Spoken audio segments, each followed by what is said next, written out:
Okay. I did hear from Micah Sewell, Neva Hassan, and Vince Caristo that they would be unable to attend. And I want to note for the record that Sean McCoy, Vice Chair, will be chairing this meeting tonight. We'll start the roll with Andy Mefford, absent. Jim Bichond, not in at present. Josh Schrader. Here. Josh Schrader's present. Dave Loomis, not in at present. Toon Pham. Here. Toon Pham is present. Shane Morrissey. Present.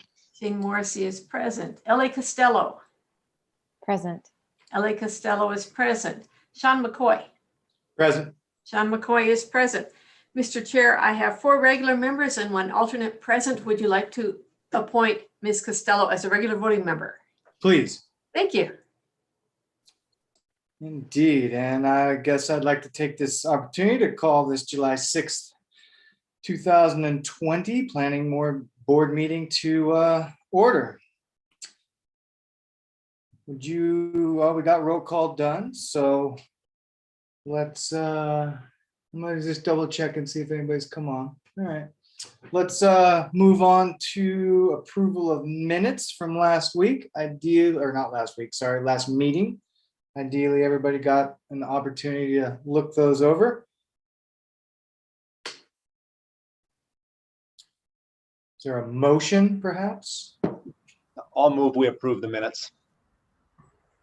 I'll second. Great, that's a motion from Josh and a second from Shane. And we'll do just a voice vote.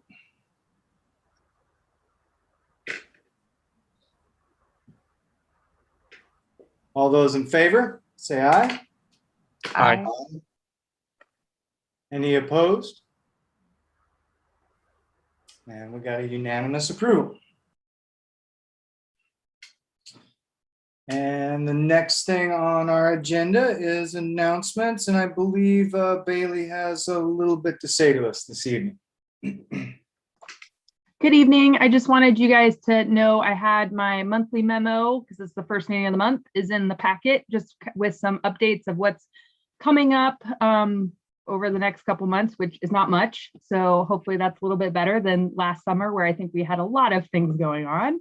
But if you guys have any questions at any time, feel free, you can always reach out to me about anything.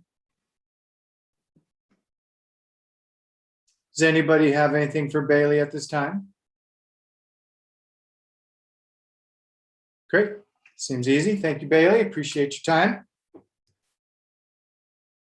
All righty, moving right along, everybody. So we're gonna move in. I think Heather needs to put up the slide for the public comment and take a couple minutes to see if anyone has anything that's not on the agenda. Yes, yes, indeed. Thank you, Donna.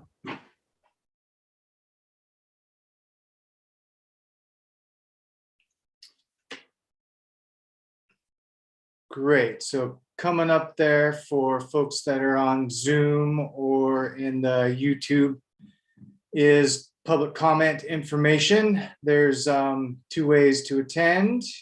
Again, that's Zoom, which you can link into, and you can also watch on YouTube, and you can call in with your phone.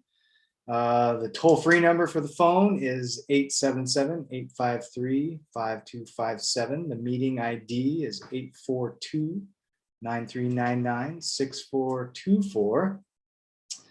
We'd like to ask anybody calling in with comments to press 9 to raise your hands to be recognized, and press 6 to mute and unmute. And also, it's important, if you are going in on the phone and you've got your TV on or your computer on, please remember to mute those devices so that there's not an echo. And also keep in mind that there will be a 30 to 50-second delay due to the broadcasts of the live stream. So we'll give it a minute here and see if anybody wants to join in for a question.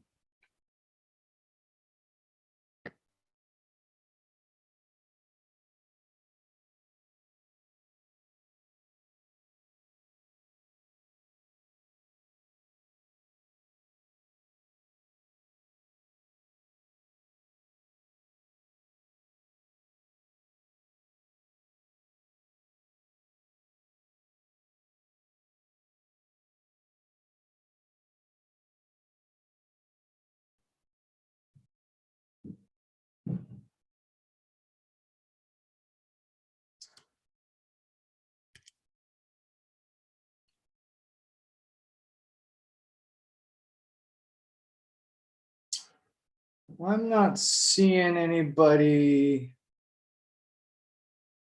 calling in or anything. Guess we'll give it a few more seconds here. And if my kids come back in, y'all have my apologies. One of the downsides of being at home.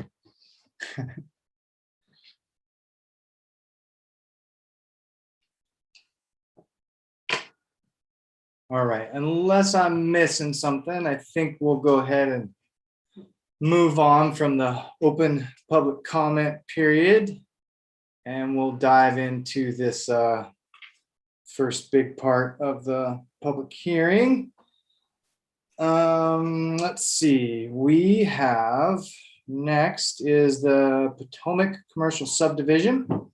We have Tim Worley, Senior Planner of Missoula County Community Planning Services. He'll be presenting the staff report. And then Cassius, what can I do for you? Okay, please don't come in again. Sorry, y'all. Let's see.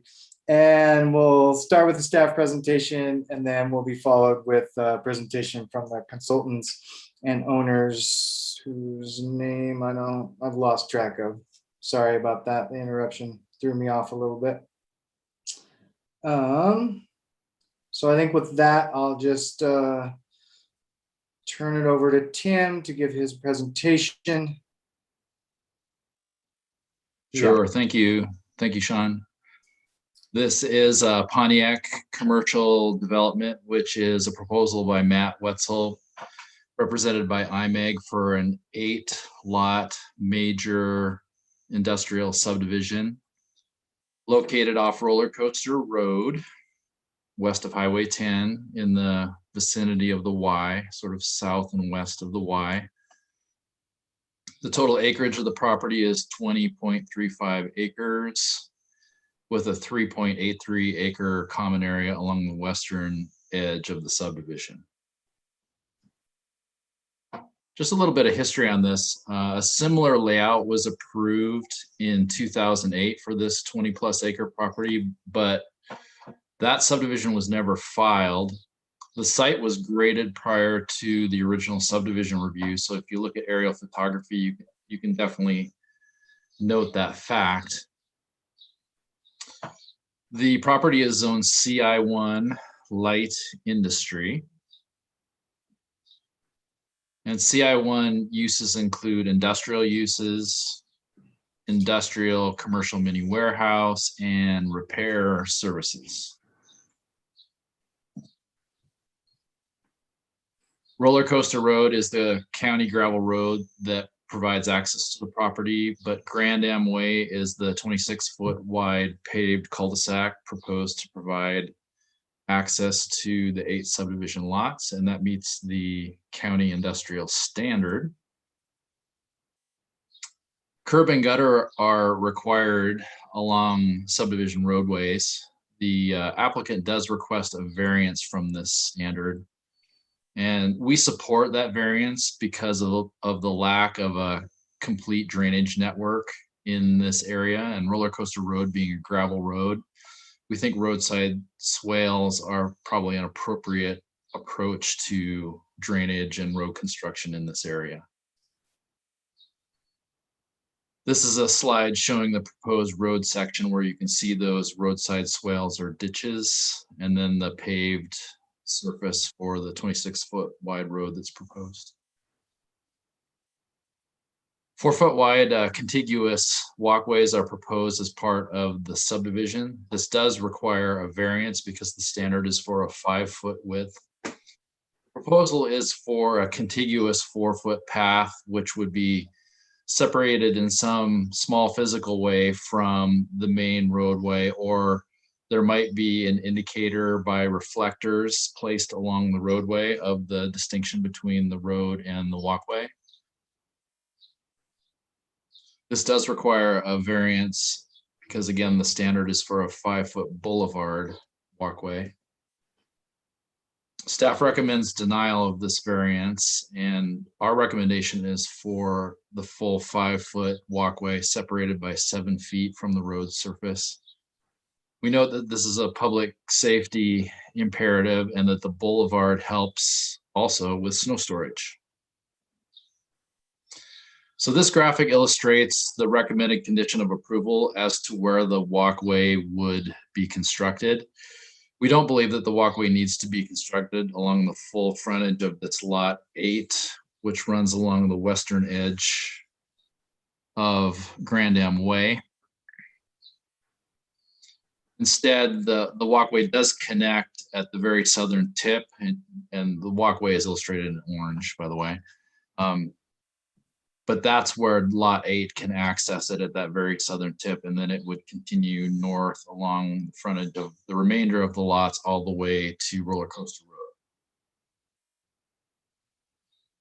There is a riparian resource area along the western edge of the property. It's contained within a 3.83 acre common area. This is essentially a no build area, a no construction area. And again, this is it's a woody draw. It's what in our regulations is considered a riparian resource area. And it does have a buffer of varying width, which is in accordance with our regulations. If you rotate the riparian plan sort of to the right to where the right-hand side of the slide is north, it probably better illustrates what's going on in the riparian area, much of which is actually contained in the adjacent property to the west. The area of riparian resource in particular, I believe, is the green color, and then the blue or purple color is the buffer.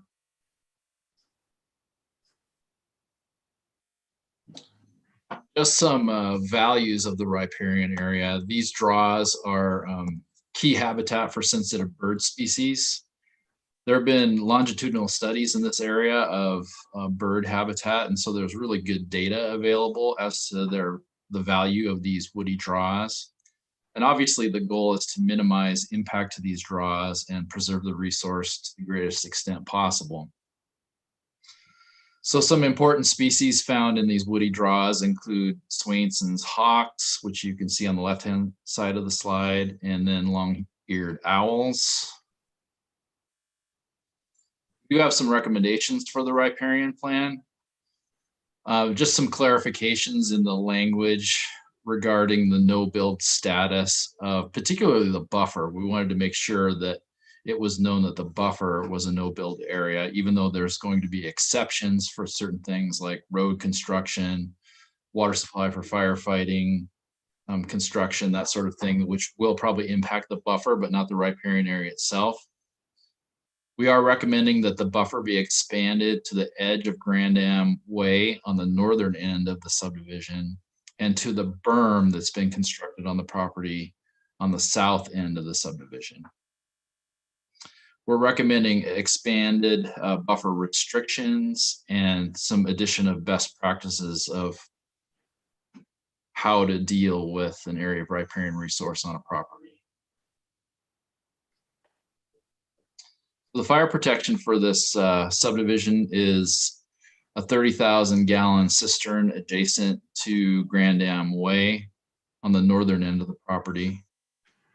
And also, as applicable, automatic fire sprinklers, which would be required to be installed in certain buildings based on occupancy, the uses within that building, the scale of the building, etc. It's not known for sure whether every building will be required to have sprinklers in addition to the cistern, which provides for the entire subdivision.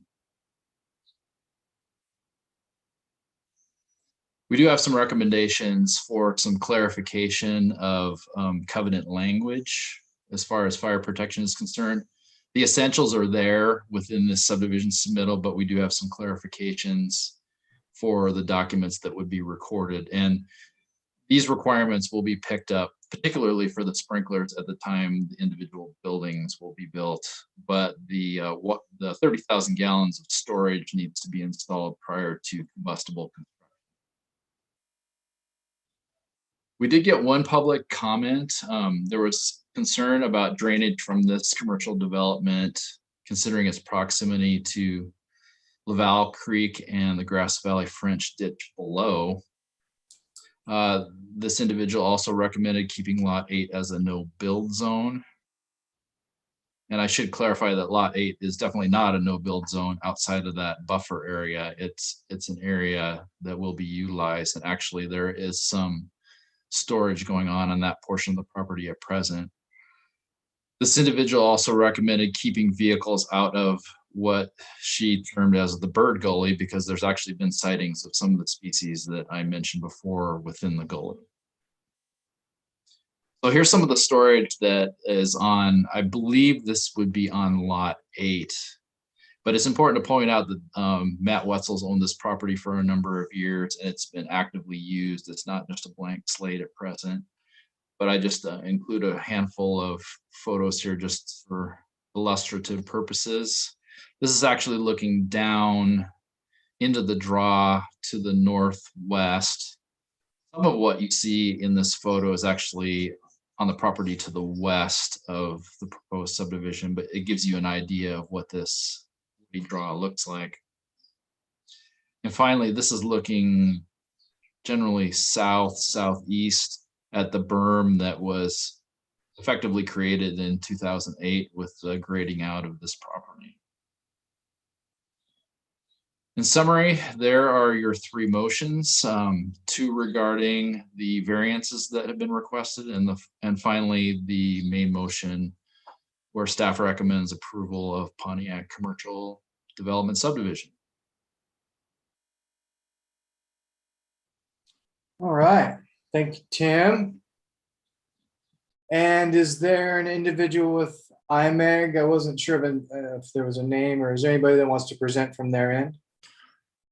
Yes, this is Paul Forsting. Can you hear me, Sean? Yeah, I can. Hey, Paul, nice to see you. Thank you. I'll lower my hand now. Okay. Paul Forsting, IMEG Corporation. I'm here today with my coworker, Anna Vickers. I'm here with Matt and Kathleen Wetzel. I'm also here with Scott Johnson, the property owner's consultant. So we're all here in our conference room. I'm behind the computer, if you wanted to know which one I am. Very much in support and appreciative of the recommendation for approval for the project on the staff report. I wanted to show a PowerPoint. Is that something that I can do? As share my screen and Should be. should be able to. Yeah, easier said than done, huh? Exactly. Um, I wonder if you don't have it because it's my login. is your email here? I emailed it to you. Yes. 1 second here, sorry. Yeah, no worries. It would have been this one. That one right. This is the second one. See it? It's right here. Oh, perfect. It's John's notes. Sorry, There it is. just bear with us. There it is right there. Perfect. There we go.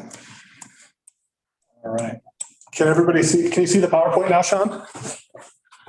I'm not seeing anything You might need yet. to put it on screen too, I think is what. Okay. Screen two. Okay. You know how to do that? This is screen one.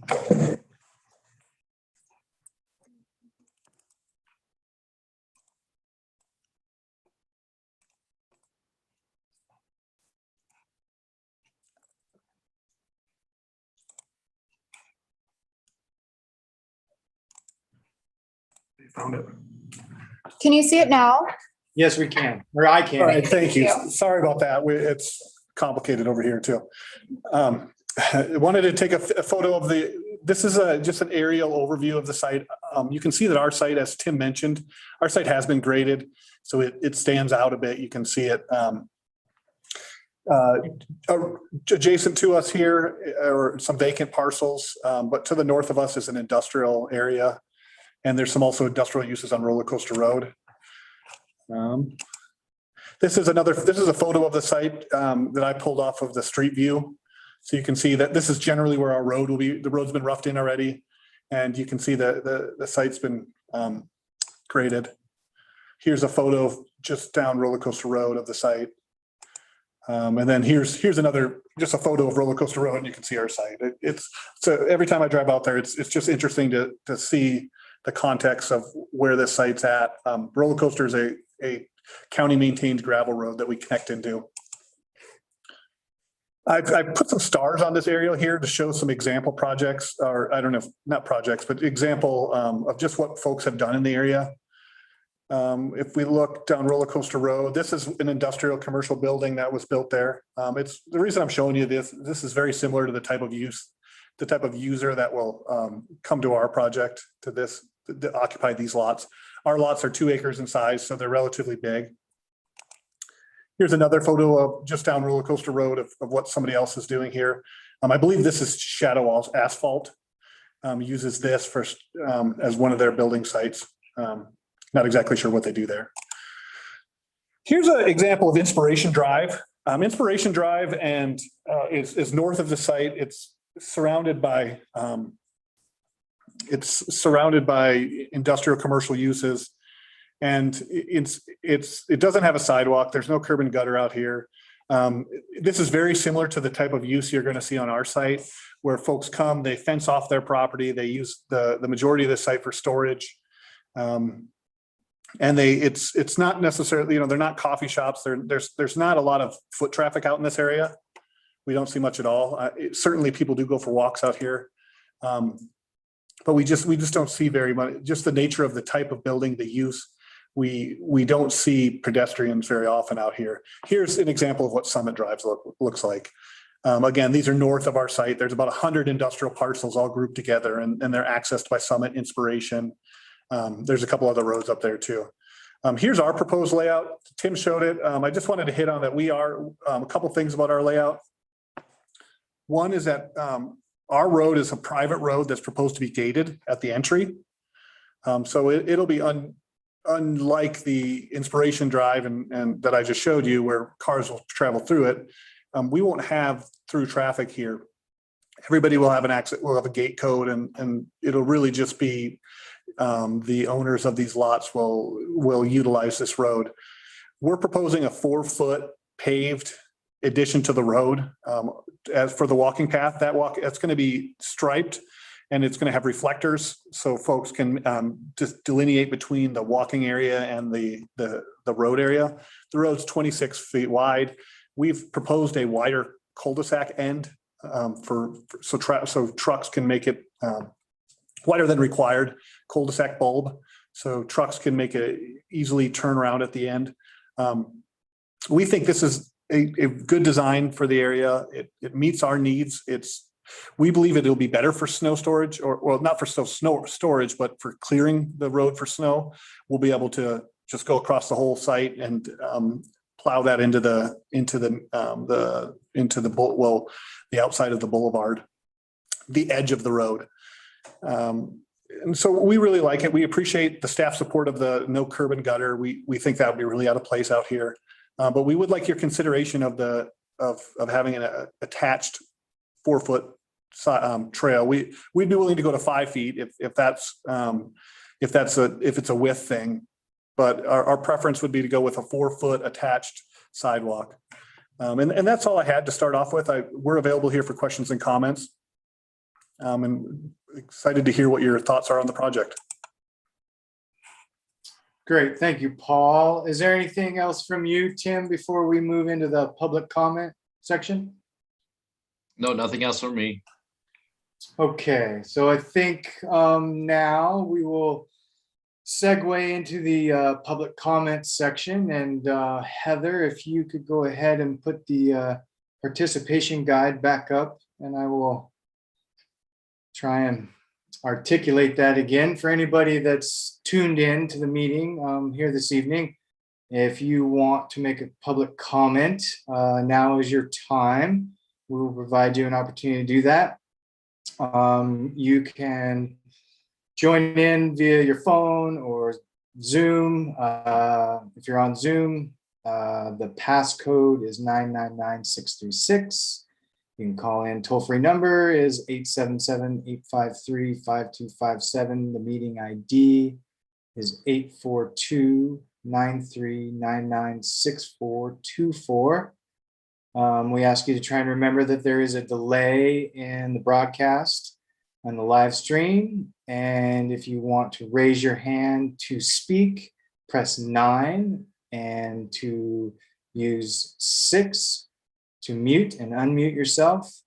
And lastly, if you're using your TV or computer or a second device and calling in on your phone, make sure you mute the device that you're watching on so that there's not echo or playback or any of that type of interference.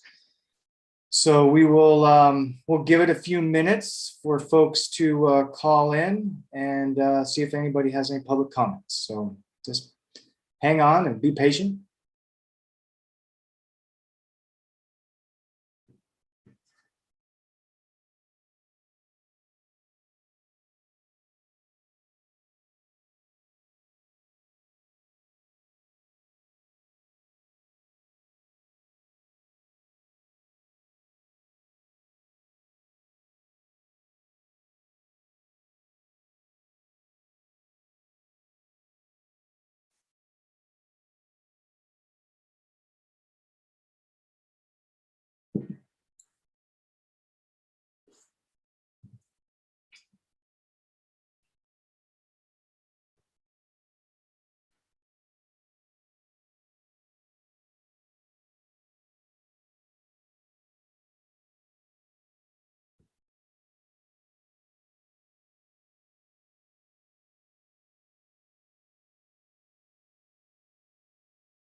All right, I'm going to go ahead and give one more minute, and then we'll look at moving on here.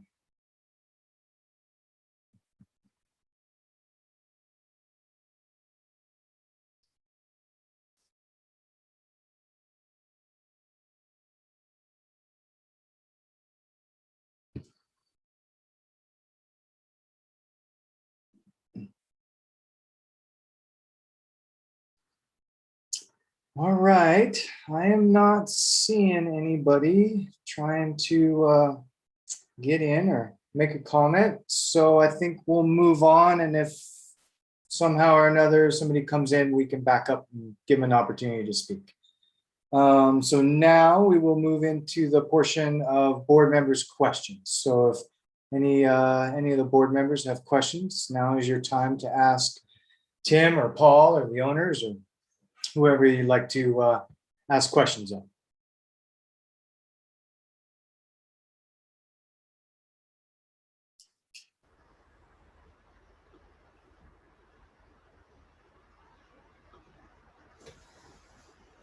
Let's see, I got Toon and then Shane. Toon, you want to go ahead?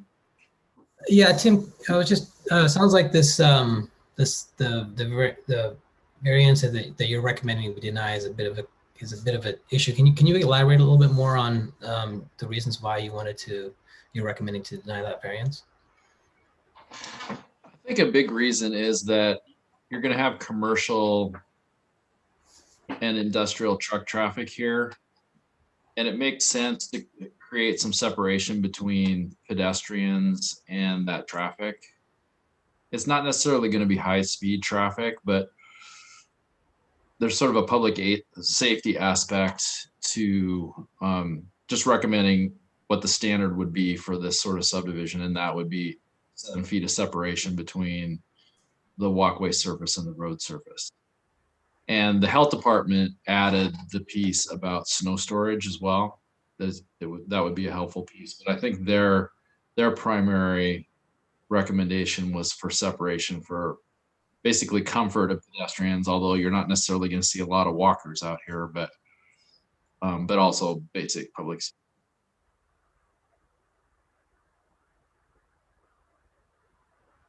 Great, thank you. All right, go ahead, Shane. I'm not exactly sure who this question should be for, but I think that I read in the packet that it was intended that the maintenance of Grand Am Way would be public maintenance. Is that true? Paul or Tim? It's fine. It's a private road, so it'll be private maintenance. If you read that, it must have been a mistake. Okay. And then my second question is there ag on the adjacent sites right now? I mean, it was noted as undeveloped, but is there an agricultural use on the adjacent sites right now?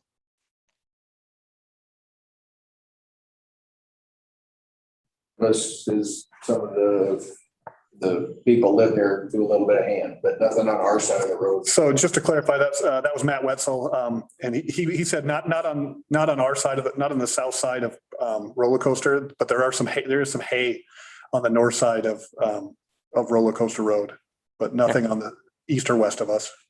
Okay.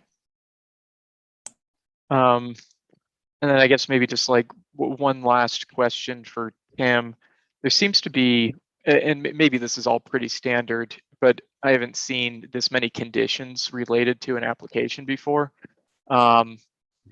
Is there, most of it seems pretty boilerplate. I think the thing about point number 13, I guess the conditions under the riparian area, number 12 and 13.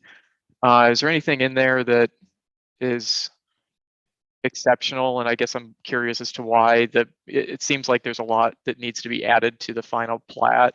Is there a reason that wasn't just added to the plat so that we could review that now? And is there anything that needs to be pointed out in there that we're kind of missing right now? I think our recommendations for both 12 and 13 are more clarifications of best practices for riparian areas. And the buffer is something that we wanted to see expanded and just clarified as to what you can do in the buffer and what the exceptions are. Because as they install their water supply for firefighting, and there's sort of a bump out in Grand Am Way that I believe is associated with that. There's obviously going to be disturbance, so we wanted to clarify those things. And then in working with Anna, I asked the question as to whether there's any sort of agricultural water related issues, because that was actually in the riparian plan. And apparently that there's nothing related to agricultural water, so we got rid of that language. That's kind of a collaborative thing between IMEG and staff. Then we just wanted to beef up, in particular, the provisions for the buffer. Buffers are kind of that last line of defense before you get to the riparian areas. We feel that the riparian area is sort of minimally accessible, and it's pretty clear what you can't do in there, but we wanted to make sure that we had good language for the buffer, and we wanted to see it consistent. There were some inconsistencies between the documents. We just wanted to make sure that throughout the documentation in the riparian area that everything was the same, basically.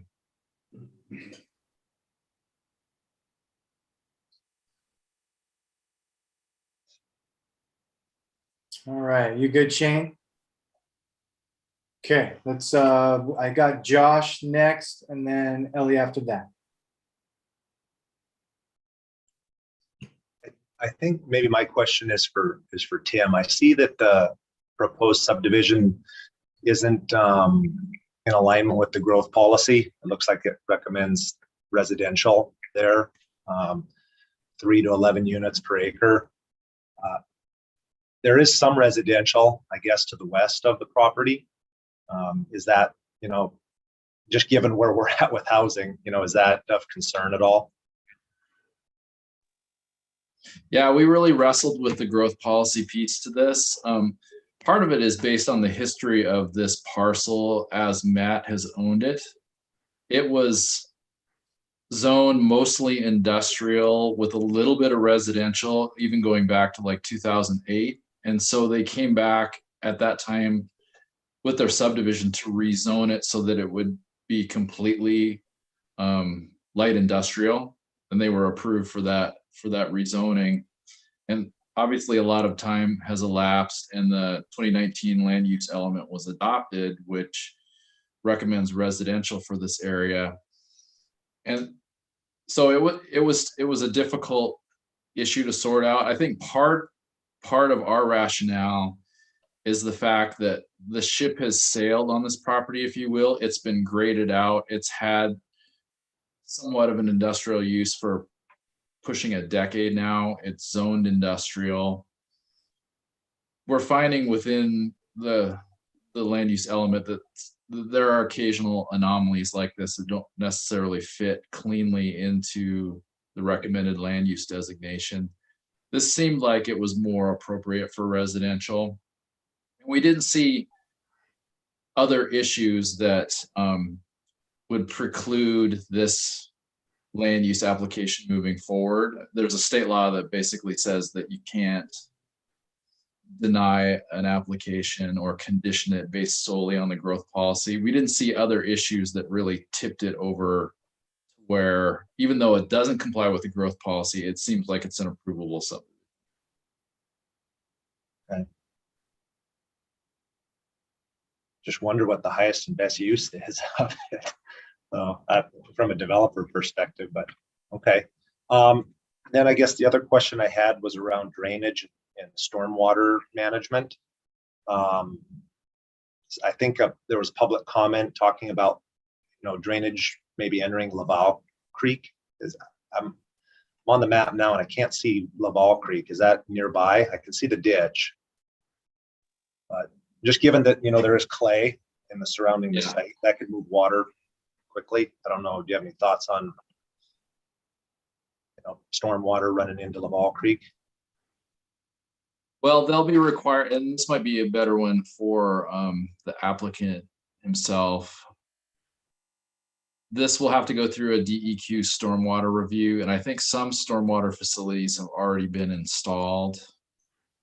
Really, that's our assurance. We don't really have, and yes, it's heavy clay soils here to be sure. And we do, that's one of the things that we beefed up with in the riparian plan language is reduction of sediment release into the riparian area is something that needs to be an aspiration of this project, but maybe the applicant. Yeah, I can give it a shot. Paul Forsting, IMEG. The site, there's going to be 2 storm drainage ponds. Well, actually, they're already roughed in. On top of the site is flat on top, and then it slopes down to the common area and to the riparian area. On the flat top area, there's a berm that separates that physically separates the top from the sloped area, and then there's a drainage. The drainage is set up to store stormwater and detention facilities on top of the site, and then a slow trickle would come out of those if they're full, which takes quite a bit of water. But when full, a slow trickle would be released from them into the common area. And that'll all be designed in accordance with the local standards and the DEQ standards as well. And so it'll actually, we don't see it as a problem. Got it. Okay. Then just one final question. I think this is probably for Tim. Would you expect then, given the growth policy, that this would be surrounded by residential development? I think that's likely. Okay.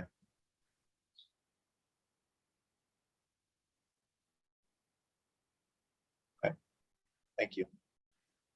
Great, Shane. Thank you. And Ellie.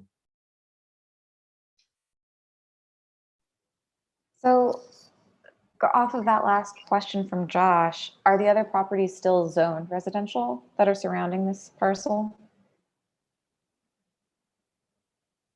Or any of those zoned for light industrial? You have basically you have one home per acre residential zoning meeting industrial as you move from west to east. So as you move closer to Highway 10, you get into the light industrial, and as you move west toward Dayshaw, it's more the rural residential. Okay, And thanks. this is sort of that point where they came together. In fact, there was a strip along the southern edge of this property going back to 2008 that was that 1 per acre residential. And that's what they came before the commissioners to adjust back in 2008 to basically get rid of that little finger of residential on the southern end. Thanks. On the variance for the curbs, if this area becomes annexed by the city, would then there need to be an upgrade at that point and have curbs put in with drainage? For that entire area, how would that work, I guess? And is that even something we need to consider right now? Well, it's possible. I think it would be a little less likely in that it is a private road. If it were a public facility, that I think it would be more likely that there might be some sort of comprehensive drainage network that would include curbs and gutters. But being private, I think it's less likely that that would happen. Okay. And I read a comment from the Five Valleys Audubon about beyond the riparian zone, but that some of the surrounding areas were also habitat for some of the birds that were brought up as this is their common habitat. Is that more so the other areas that aren't this site, since the site is already so paved and industrial in use? Do you think, for that comment? My understanding of Five Valleys comment is that they did want to see expansion of the buffer, which is something that we're recommending. They probably would want to see a little bit more expansion where the berm exists on the southern end. And it was my evaluation that you're not going to get a lot of benefit from expanding that buffer beyond the berm. It's pretty much it's a storage site at this point. And I just don't know what value would be gained. But I'm speaking just to the southern edge of the property where the berm exists. The berm, I don't believe, exists all the way to the existing public road, which is Roller Coaster. We are recommending expansion of the buffer on that northern end all the way to the road right of way, all the way to Grand Am Road right of way. Okay, thanks.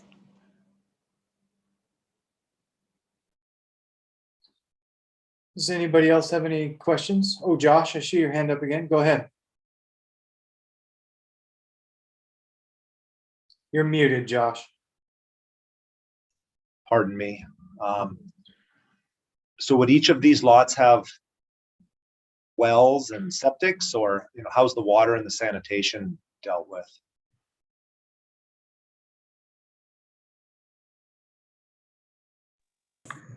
Yes, wells and septics for each of these lots. Got it. And then if it was annexed or public sewer and water came, they would be, I think that I read they had 180 days to connect. That is correct. We'll have dry laid sewer. So this will actually be what they call easily connectable to the city sewer once sewer is available.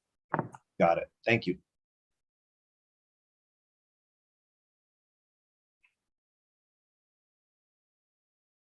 I have a quick question to follow up on Josh's there. Is water and sewer out that far?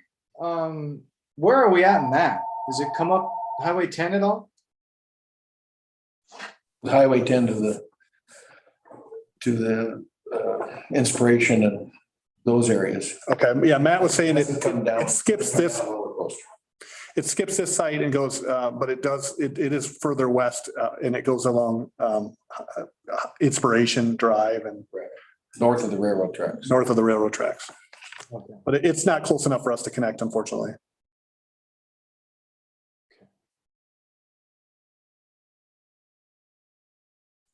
And I had one other question. I saw that there was a recommendation for large water storage and sprinklers, and what is the other like water access for fire in this area? Like if we've got a light industrial operation going on and we get, some type of fire, going that is requiring a lot of water or foam, what are our resources out here? Really ends up being other individualized systems like along Dayshaw Lane further north toward the Y. Let's see, I believe that Love's has a new system that's, and I don't know if it's probably 20 to 30,000 gallons. There's a new trucking depot off of Highway 10 West. I think it's several thousand gallons of water storage there. So and then, gosh, what is right at the Y, there's another 30,000 gallon system. The name of the commercial venture escapes me at the moment, but I think that's in the neighborhood of 30,000 gallons. So there's a lot of individual systems, probably between 5 and 30,000 gallons there, but there's not really. The nearest hydrant is probably further down toward the airport, I would guess. And then there's a hydrant at the armory further north as well. So there's definitely some systems, but a lot of them are just private individualized systems. All right, great, thank you. I'm not seeing any other raised hands. Does anybody have any more questions for staff or IMEG? Shane, please go ahead. I guess I just had one more question. When was the lot cleared or graded? Was that before the 2008 I think it was before the 2008 subdivision request? And who was the owner of it at the time that it was cleared? 06. We 06, Matt did it. Matt Wetzel, the current property owner, did it in 06.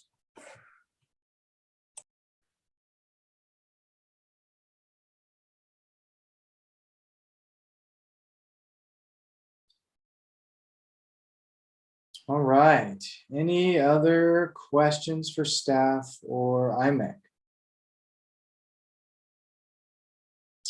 Josh, please go ahead. Yeah, just a quick one. Is it safe to presume that most of the pedestrian traffic, given that it's a private road, would be from the tenants or the users, owners of the lots? That's our assumption, yes. Yeah. Thank you.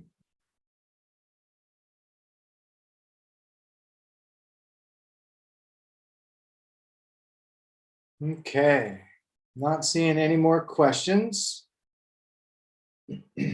So I think we will move on to, let's see. Anything else? Any other hands up?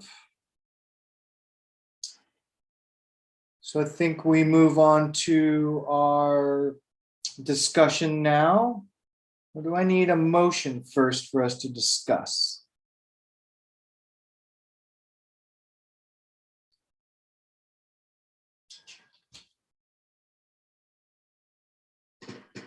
All right, so I think we need a motion from somebody before we can move on to our discussion.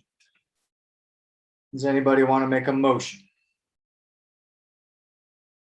We have Tim put the motion back up on the screen, if possible.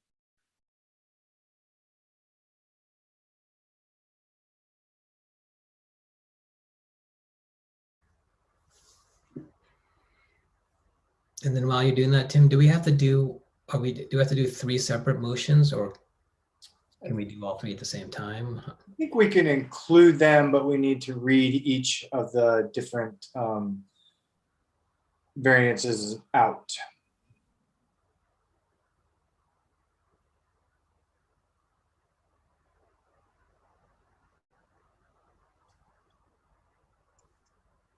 I'm happy to make the motions to get discussion going.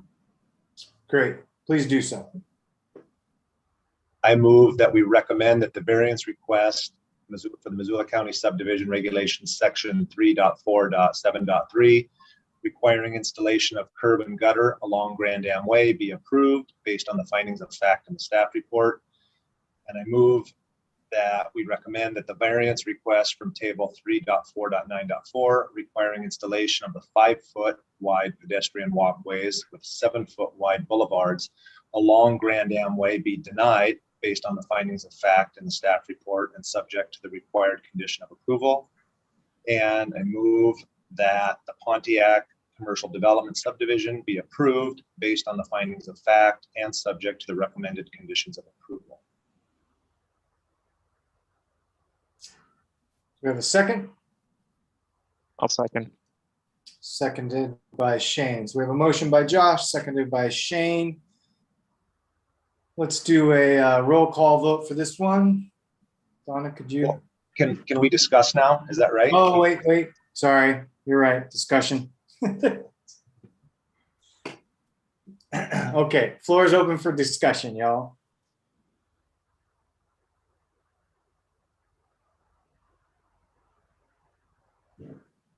Go ahead, Josh. I guess I would, trust staff's recommendation on this one. It sounds like they considered the trade-offs, of potential residential on this site, and that, it makes more sense for it to be light industrial.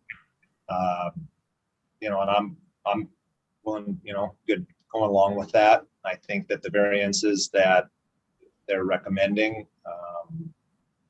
are appropriate, and so I would support this motion.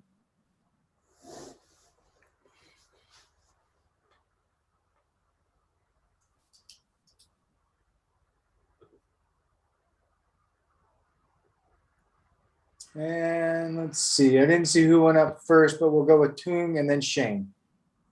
Yeah, I agree with Josh. I think that we talk a lot about housing, but I think that there is also a growing demand for commercial space as well. So I think this development helps address that need. And I am still a little bit, I don't quite fully understand denying the variance, but I do, like Josh, I trust staff's recommendation on this one. So I'll support this.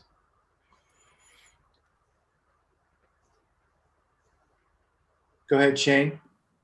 Yeah, I think similar to what Tung and Josh said. I think I'll be in support of this. And I had gone kind of back and forth on the second various denial.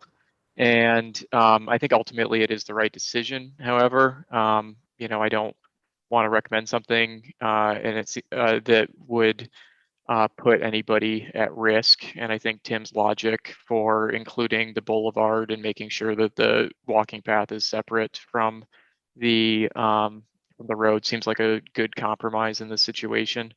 Although I don't see it being used all that much in this area. I think that if it was to be used, I think that having pedestrian traffic without any safeguards directly adjacent to a roadway would be a dangerous situation that I wouldn't want to approve. So, but I do intend to vote yes on the motion. Great. And Ellie? I agree with the assessment of the rest of the planning board members.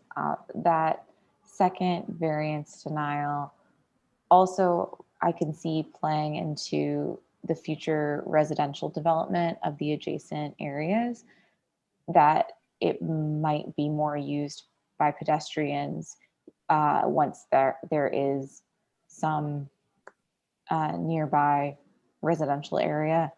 I don't know if that will be accurate or not because it's a private road, but I could see if that was the only section that had a good development that somebody might want to jog down it, see their nearby industrial processing and return to their home somewhere nearby.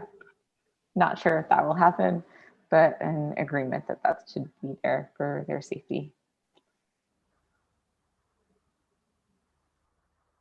Great, thanks, Ellie. And I guess I'll just take the opportunity to second what I'm hearing from everybody else. I'm in pretty much general agreement straight across the board. And I think at this point in the meeting, the denial of the second variance does make sense because, you know, like there is a future that will be coming. And if this is all residential, you know, 25, 30 years from now, those, you know, those light industrial buildings could be coffee, you know, black coffee type of joints or, you know, whatever. So there could be more pedestrian traffic and maybe not the private gate. And that seems like a good compromise, and safety is always a good way to, you know, safety first, put it that way. Is there any other discussion from planning board members?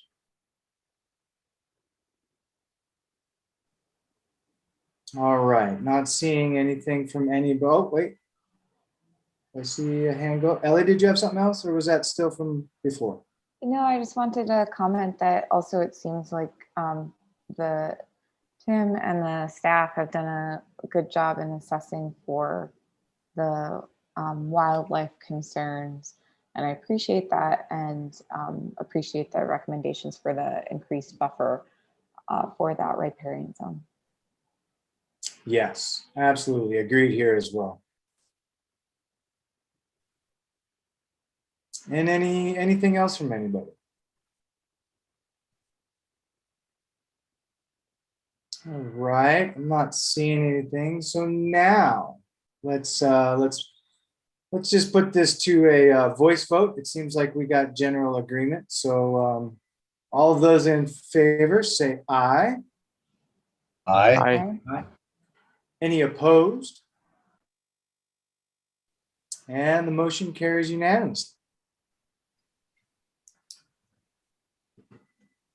Thank you. Thanks, everybody. Yeah, thank you very much, Tim, for your presentation. Thank you, Paul, and all the folks, the owners, and coming in, and we appreciate you taking the time to be here today.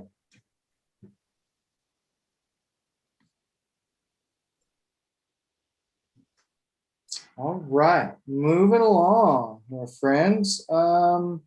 So let's see, our next agenda item is communications and special presentation. We have Andrew, who I think everybody will, well, maybe not. Andrew Hegemeyer is with County Community and Planning Services. He's going to be giving us an update on some zoning and whatnot. So go ahead, Andrew. All right, thanks again for having us. Andrew Hagemeyer with Missoula County Community Planning Services. We're here to talk about the zoning code that we're working on drafting. And with me, we've got Jenny Dixon and Lindsay Romanello rounding out the zoning team tonight.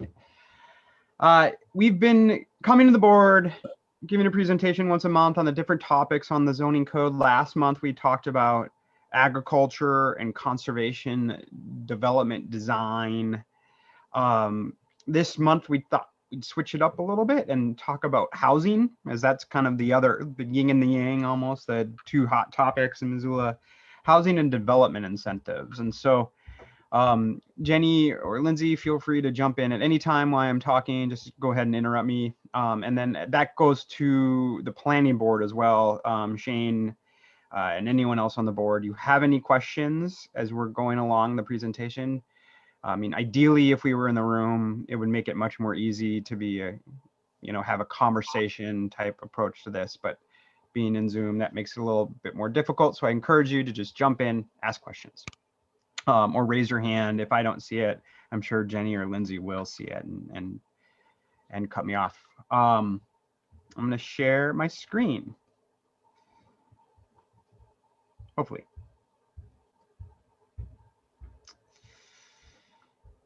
All right.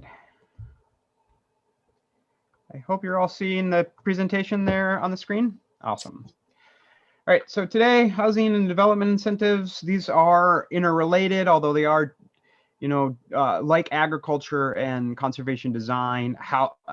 housing like ag is just sort of interspersed throughout the code. There's not a section on housing in the code.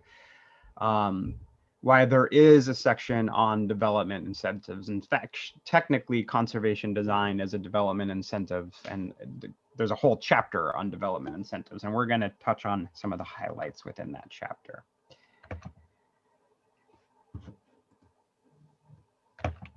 But before we get into the details, I wanted to give a project update. So we're about to, how do I want to frame this?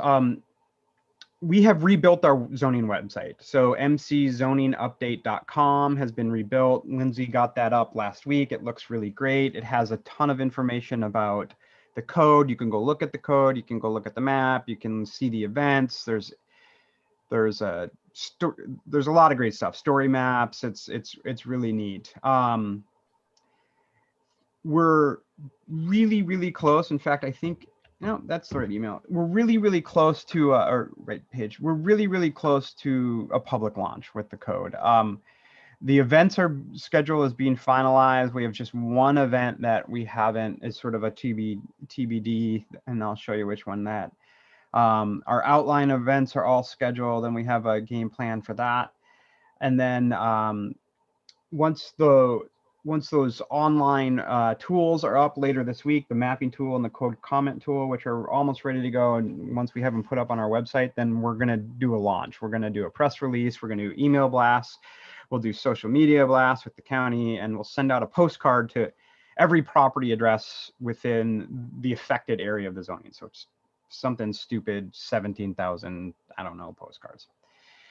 To get the word out that the zoning code and zoning map are out there in draft form for the public to participate with. So people will know. So our online workshop schedule we're having one starting on July 22nd and running through August 12th. We're at noon on Tuesdays. We'll do an online workshop with the public. The first agenda will be on agricultural lands. The second agenda will be housing. The third will be on riparian protections, which is a topic we'll discuss with the planning board as well. And the fourth one, we're leaving that topic as open to be determined, theorizing that, of course, over the course of the next month, something will pop up that we really didn't anticipate, and we're saving that spot for that sort of topic. And then we are doing in-person events. We're going to do a bunch of open houses. Most of them will be outdoors, but not necessarily outdoors. The first one is scheduled for July 21st at the Hellgate Lions Park in West Riverside. The second one will be on August 4th at the barn out on Mullen Road, which is a really neat facility. And then on August 11th, we'll have an open house in the Target Range area.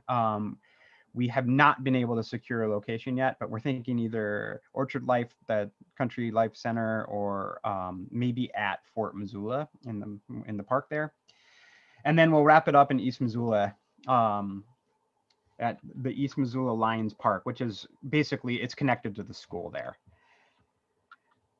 And then on September 7th, what we're going to do, that will kind of wrap up our outreach.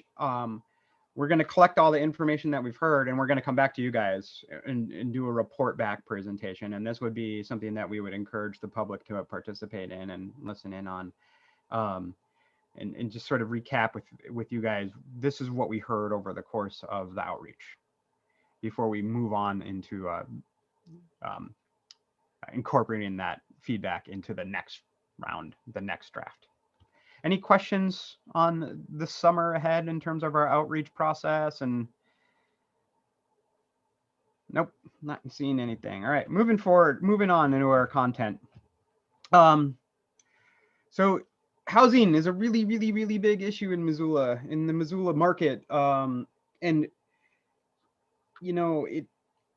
we need to admit it, that our zoning is part of the problem. It's not the only factor that's contributing to our housing issues in Missoula by far. Regulations play a role, but there's lots of other things that are occurring, but it certainly is a factor.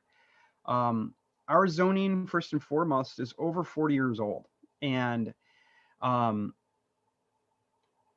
you know, there were not housing crises in the sense there are today 40 years ago. So our zoning code just did not anticipate the one we're using today. I mean, it's 4 years old. It does not anticipate the problems we're facing in our community today. It was really focused. It is really focused on single family housing. I mean, that was kind of what we did back in the 70s. We created single family housing, and then we also allowed for apartment buildings, and really nothing else was really contemplated in the code.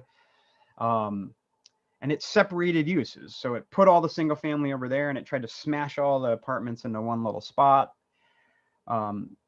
It just does this really old archaic zoning, which is it's not just a Missoula County problem. It's prevalent throughout many communities across our country. It just did not contemplate what we're going through right now. And as a result, it does constrain supply. We need to admit that. And admitting that will help us identify how we need to create our code going forward to be more resilient to market issues and changes. So we recognized this when we were doing the Missoula area land use element. And, you know, I've hoped that some of you have taken a little bit of a peek at this document. This is the county growth policy, essentially, for the Missoula Valley. It's what our policy, you know, when Tim was just talking about the subdivision not complying with the growth policy, this is what he was talking about, the Missoula area land use element. And the Missoula area land use element very clearly calls for the need to provide for a variety of housing types. So that was a very important policy piece that came out of that document. We have to provide for this, for a variety of housing types in order for our market to evolve as forces change. And specifically, you know, the Missoula area land use element realize that the diversity of housing types is critical to increasing supply. It basically, we did some simple, well, it wasn't totally simple, but we did some calculations, and, you know, looking in the valley, we could have 21,000 houses kind of fill up the valley, or if we diversified that housing stock just a little bit, so it wasn't just single family homes, we could over double that, 45,000 houses. And that's like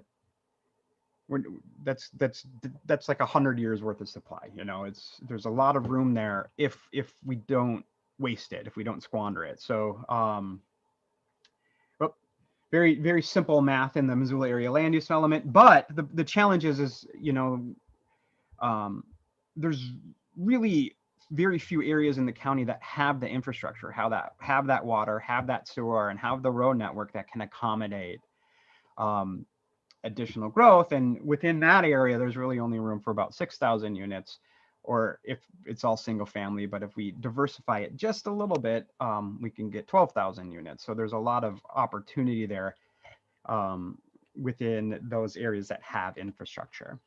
And we did a lot of that with that whole SWIP to Kane plan that we just took with you guys last year. That was a big step towards diversifying our housing stock. So that's sort of the policy, what the policy is telling us to do out of the Missoula area land use element. And so in our code, this is our strategy. We want to reduce barriers to housing and housing development. We want to focus on the missing middle housing types. And if you remember a few minutes ago, I talked about a lot of like our zoning contemplates single family zones and then multifamily and really nothing in between. That's the missing middle. And I'll get into that a little bit more. And then we want to allow more housing types in more of the zones. That's what we're trying to do in the zoning code. Any questions up to this point? It's kind of a lot of background information. We'll start getting into more details now. All right. So starting with reducing barriers. So There are three main things. There are lots of little things, but three main things that you'll see in the proposed code.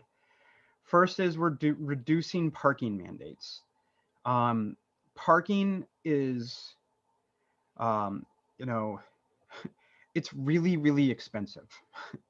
People have been doing a lot of studies on it, and one study says that when you include the price of land, because when you go and say you're buying 3 acres to develop for a multi-family project, you're buying part of that land is just going to go to parking. So you're spending $150,000 an acre, so $300,000 on the maybe 1 acre of housing and 2 acres of parking. You're spending $300,000 just for the land for the parking. So if you include land in the equation for parking, a parking space can cost parking can cost between $5,000 to $10,000 per unit into the final your calculations on how much the development is going to cost. And so, then you have to maintain that parking over time. You have to shovel the snow off the parking, et cetera, et cetera. And so other studies have shown that can calculate out to about 200, if it's a rental unit, about $225 a month can just go towards the fact that we have to have parking spaces, to constructing those parking spaces and then maintaining them over time. So parking is really expensive, and if we over mandate parking, if we require more parking in these for residential uses, we're driving up the cost of the house, and that's what our old code does. It requires 2 spots per house, for 2 spots per unit in an apartment building, and most codes are getting away from that. Most communities are either eliminating parking for residential uses entirely, or they're cutting it in half. So they're cutting it down to 1 required parking spot. And we've elected to start there, go to 1 parking spot per unit. And maybe in the future, we'll decide to go all the way down to no parking is required. But we're not taking that big of a step yet. So that doesn't just make housing a little bit more affordable, it also makes more room for housing. Parking takes up a ton of space on our landscape. I would love it if we did a study in our urban footprint, how much of our landscape is dedicated to parking. I think when you look at developed locations, it would be close to 50% of our city is just for storing cars. We have to live here too, people have to live here too, and it's not just a place for cars. So when we require a lot of parking, we're taking away opportunity for housing. So that's the first big thing that we're looking at in the code. And you'll hear concerns that we've got to park place, we've got to have places to park, and that is true. People have cars, and cars have to go places. We aren't preventing people from building more parking. There are caps to how much parking you can have, but they're pretty generous.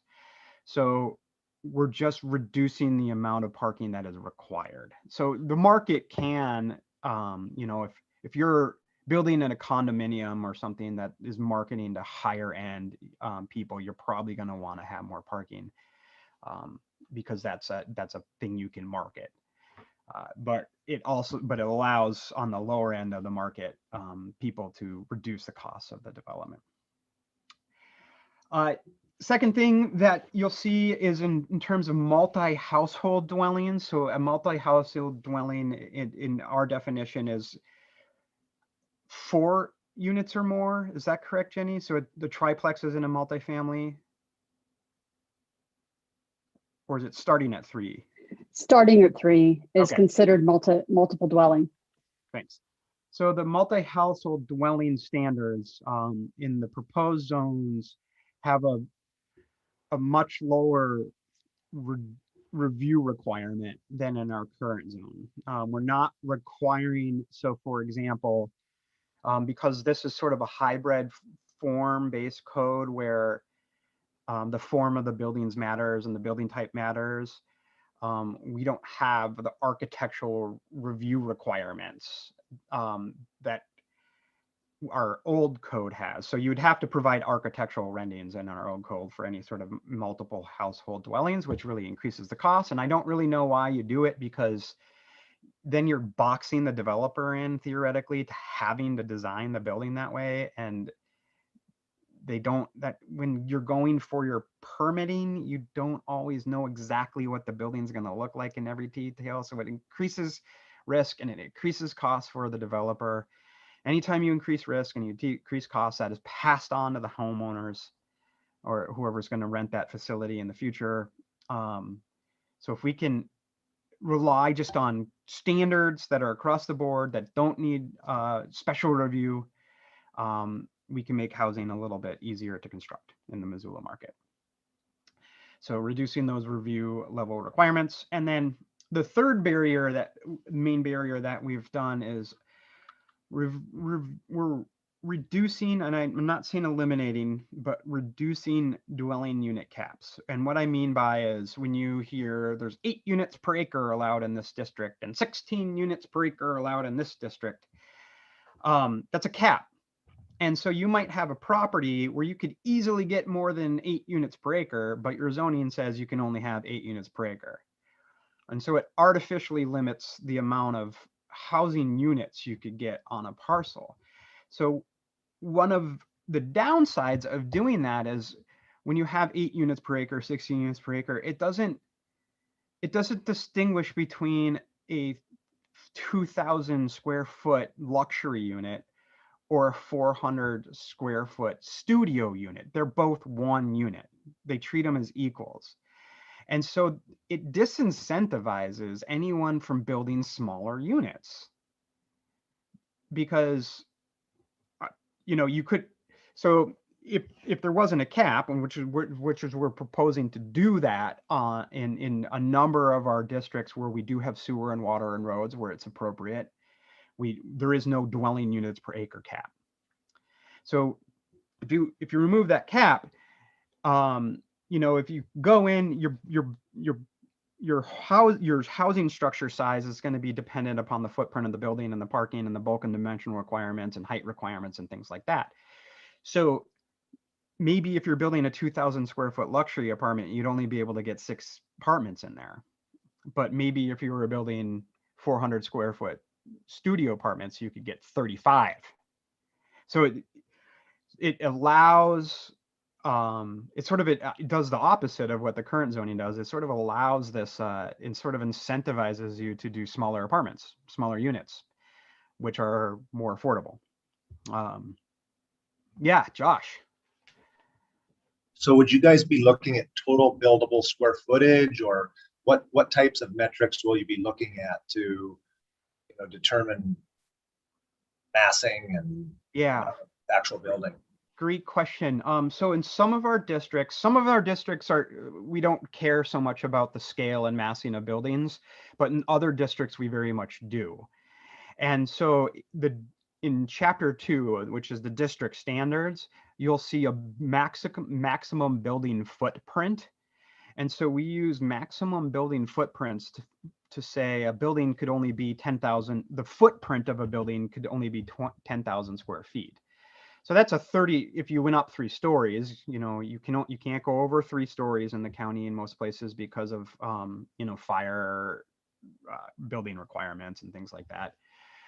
So if you could have a 30,000 square foot building on a 10,000 square foot parcel, or building footprint. So that's a fairly substantial building, but it isn't massive. You know, it's not totally out of scale with the surrounding neighborhood.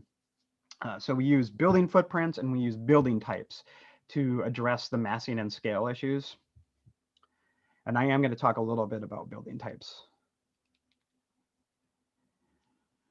And also, you just naturally your dwelling, your bulk and dimension, your setbacks, things like that would also, your height limitations would also sort of limit the number of units possible on a parcel. Tongue. Yeah, Tune. So similarly, would this impact or allow for slow, like in-law units or smaller units on existing lots? Yeah, and that's not something I really, thank you. That's not something I really cover in this presentation, but essentially in every district in the entire county zoning code, you would be able to do mother-in-law permits. And we call them accessory dwelling units, but and that would not count towards a density. It would just be a by right thing you could do if you know in areas with sewer and water, it's a lot easier. But if you get outside the sewer and water districts where you have septic systems, you would still have to meet all your environmental health approvals to be able to do a mother-in-law permit. Sean.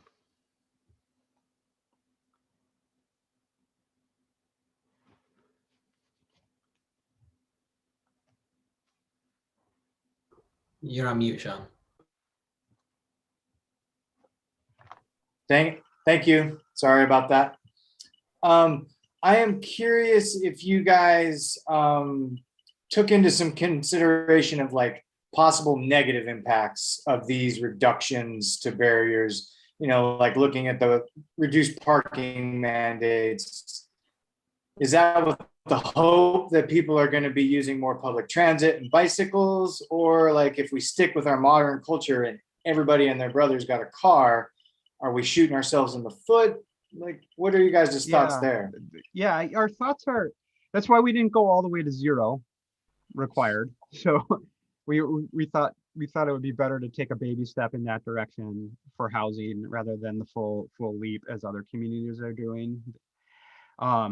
Edmonton, right? I mean, the oil capital of Canada just eliminated all parking requirements throughout the entire city. But they did it kind of like we're doing it. They tried it out for a little while and they reduced them a little bit. And then they're like, well, we could keep doing this and we could keep doing this. And they finally eliminated them.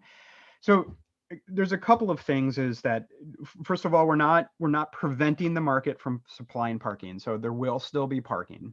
Another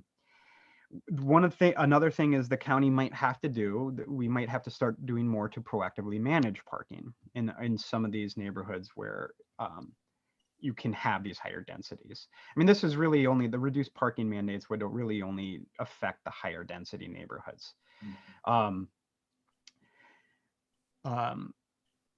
So we might have to start, you know, the commissioners wield that parking authority they're pretty limited in their approach. They kind of do it, you know, just when people are parking too close to McClay Bridge or something like that. You know, they've had these little forays into managing parking, but they have that authority to manage parking. And so we might have to get more proactive in managing parking, on-street parking.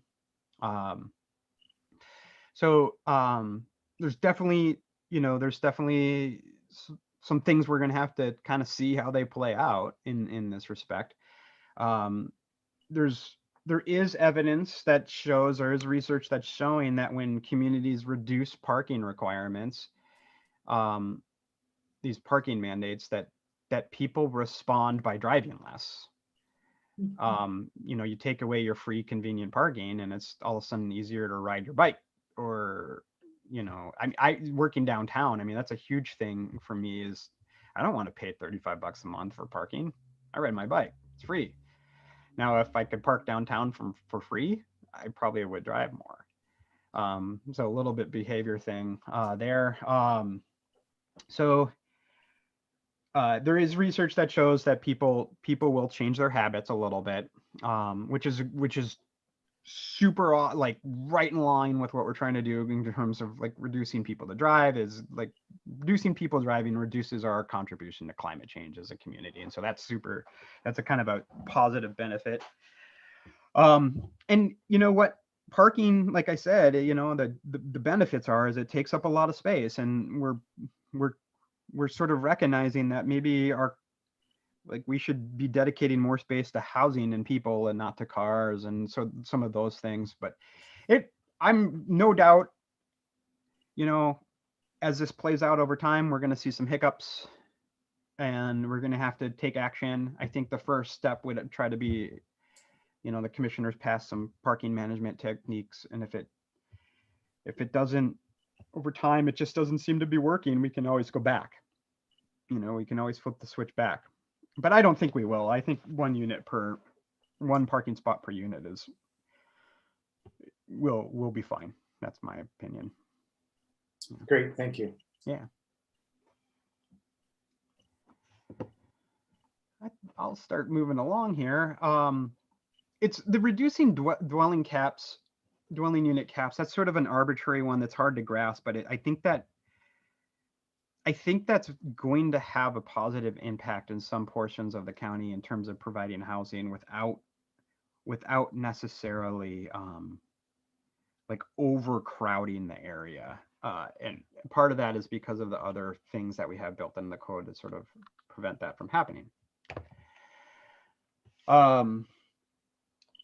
So back to our issue, we have we've really focused on detached single family homes in our housing, in our code, and in apartments, and on the dense side of things. And as a result, our code didn't really contemplate this missing middle housing. And so missing middle housing is a term that planners have really turned on to in the last 5 to 10 years. And it's recognizing that that wasn't just a Missoula County thing, that this was true all over the country, that our zoning codes just favored single family zoning, where all you could build in a community was single family zoning or big apartment buildings. And what happened over time, over decades, is that we don't have the housing stock that we need to address the diversity of our population. And if you look back in time, by just going down to the Orange Street Food Farm and looking around that neighborhood, just within a few blocks of Orange Street, you're going to see this is a neighborhood that was predominantly built, before the predominance of the automobile and before the exclusion, zoning became really exclusionary and eliminated missing middle housing. So the zoning that was in place back in the 20s and 30s, as this was developing, and Missoula allowed this missing middle housing, and you're going to see it everywhere. You're going to see all these different types of housing in that area within just a few blocks of Orange Street Food Farm. And then if you go out, to the South Hills, the 70s, where our zoning code came from, you're only going to see pretty much single family homes as the only thing out there. And this is a supply side barrier to that zoning has created, that people don't, and we know this today because our houses are getting bigger and bigger and bigger, is that we don't, a college kid doesn't need to live in a 2,400 square foot house, right? They need that 400 square foot studio apartment. And then, a couple of retirees, empty nesters, they also don't need that 2,400 square foot house. They need something smaller, maybe a 1,200 square foot building. And we haven't been building that. And so we don't have the right housing for our different light cycles. People today, they want, especially, the baby boomers, they want to be able to stay in their neighborhood, but they can't find the housing choices in their neighborhood. And this missing middle housing is seen as sort of an opportunity to recreate that in our marketplaces and provide a diversity of housing stock. So, to create missing middle housing in our zoning code, we rely on a thing called building types. And this combination of building types and the missing middle housing, and I'm going to go into the building types here in a bit more, it allows us to create housing diversity. It allows our market to be more flexible to other changes, external changes, because we have a wider range of housing types. Missing middle housing also creates a lower perceived density.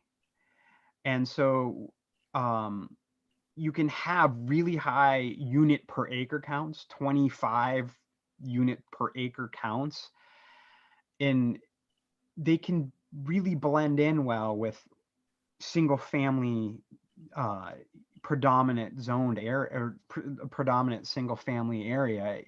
Going back to that Orange Street Food Farm example, if you walked around that neighborhood, you're going to see, you might not see a bungalow court, but in this picture, you're going to see duplexes attached side by side. You're going to see duplexes stacked. You're going to see carriage houses, and you're going to see fourplexes, and you're going to see multiplex small, so small apartment buildings, like maybe 8, 12 units. You're going to see all that within 2 or 3 blocks. I mean, Sacagawea Lodge of Orange Street Food Farm.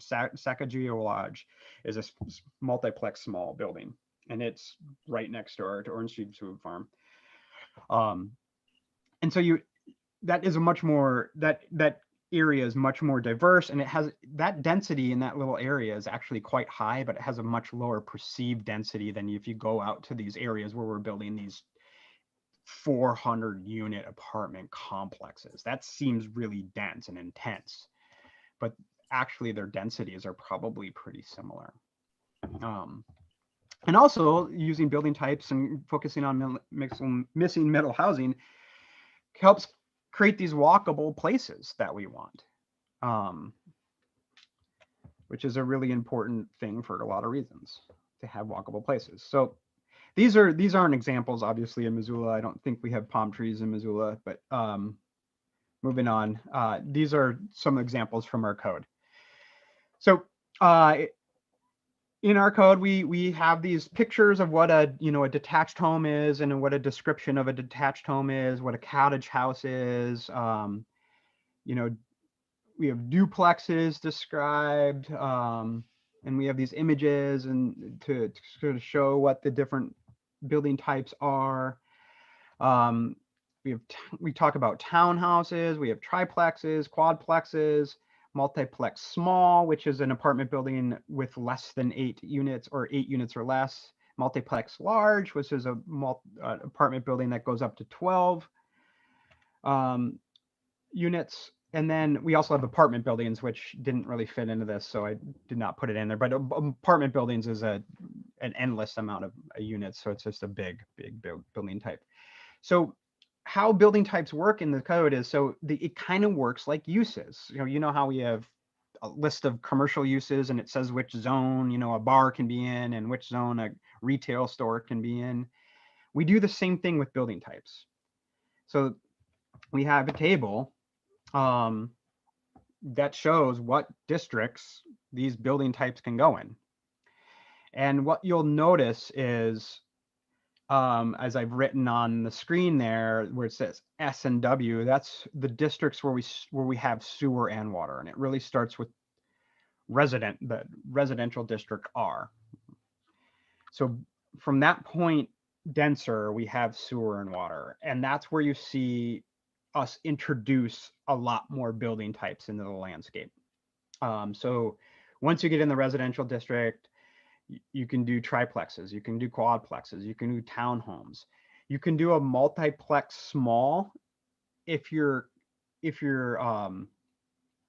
doing permanently affordable housing, or if you're doing a conservation development design. So that idea of clustering, if we want to preserve ag land or we want to preserve open space, you can cluster instead of into individual houses. You can cluster into a small apartment building to keep those lands open in the R districts. Then as you get denser, we start to allow more and more and more building types, until when you're really in the neighborhood residential, neighborhood commercial, you can do any type of building type. And so what the building types do is they really sort of incorporate that character in the neighborhood. So we aren't getting, density without design. That's a problem you see when communities start to get denser, is they don't consider design, and that's where people get really, really sick of density.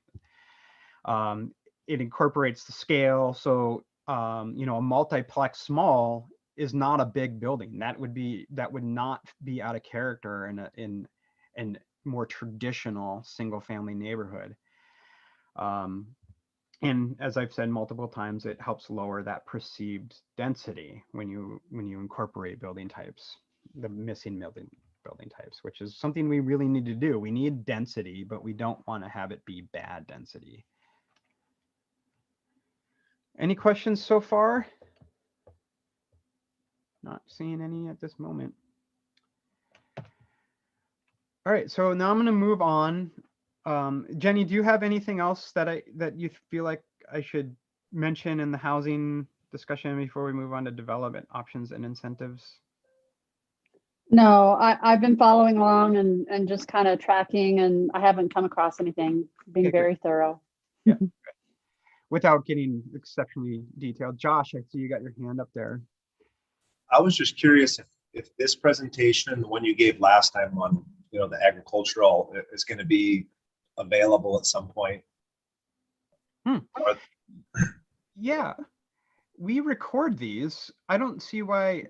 We'll look into it and talk to Donna and Heather. I don't see why we couldn't put them on our website at some point.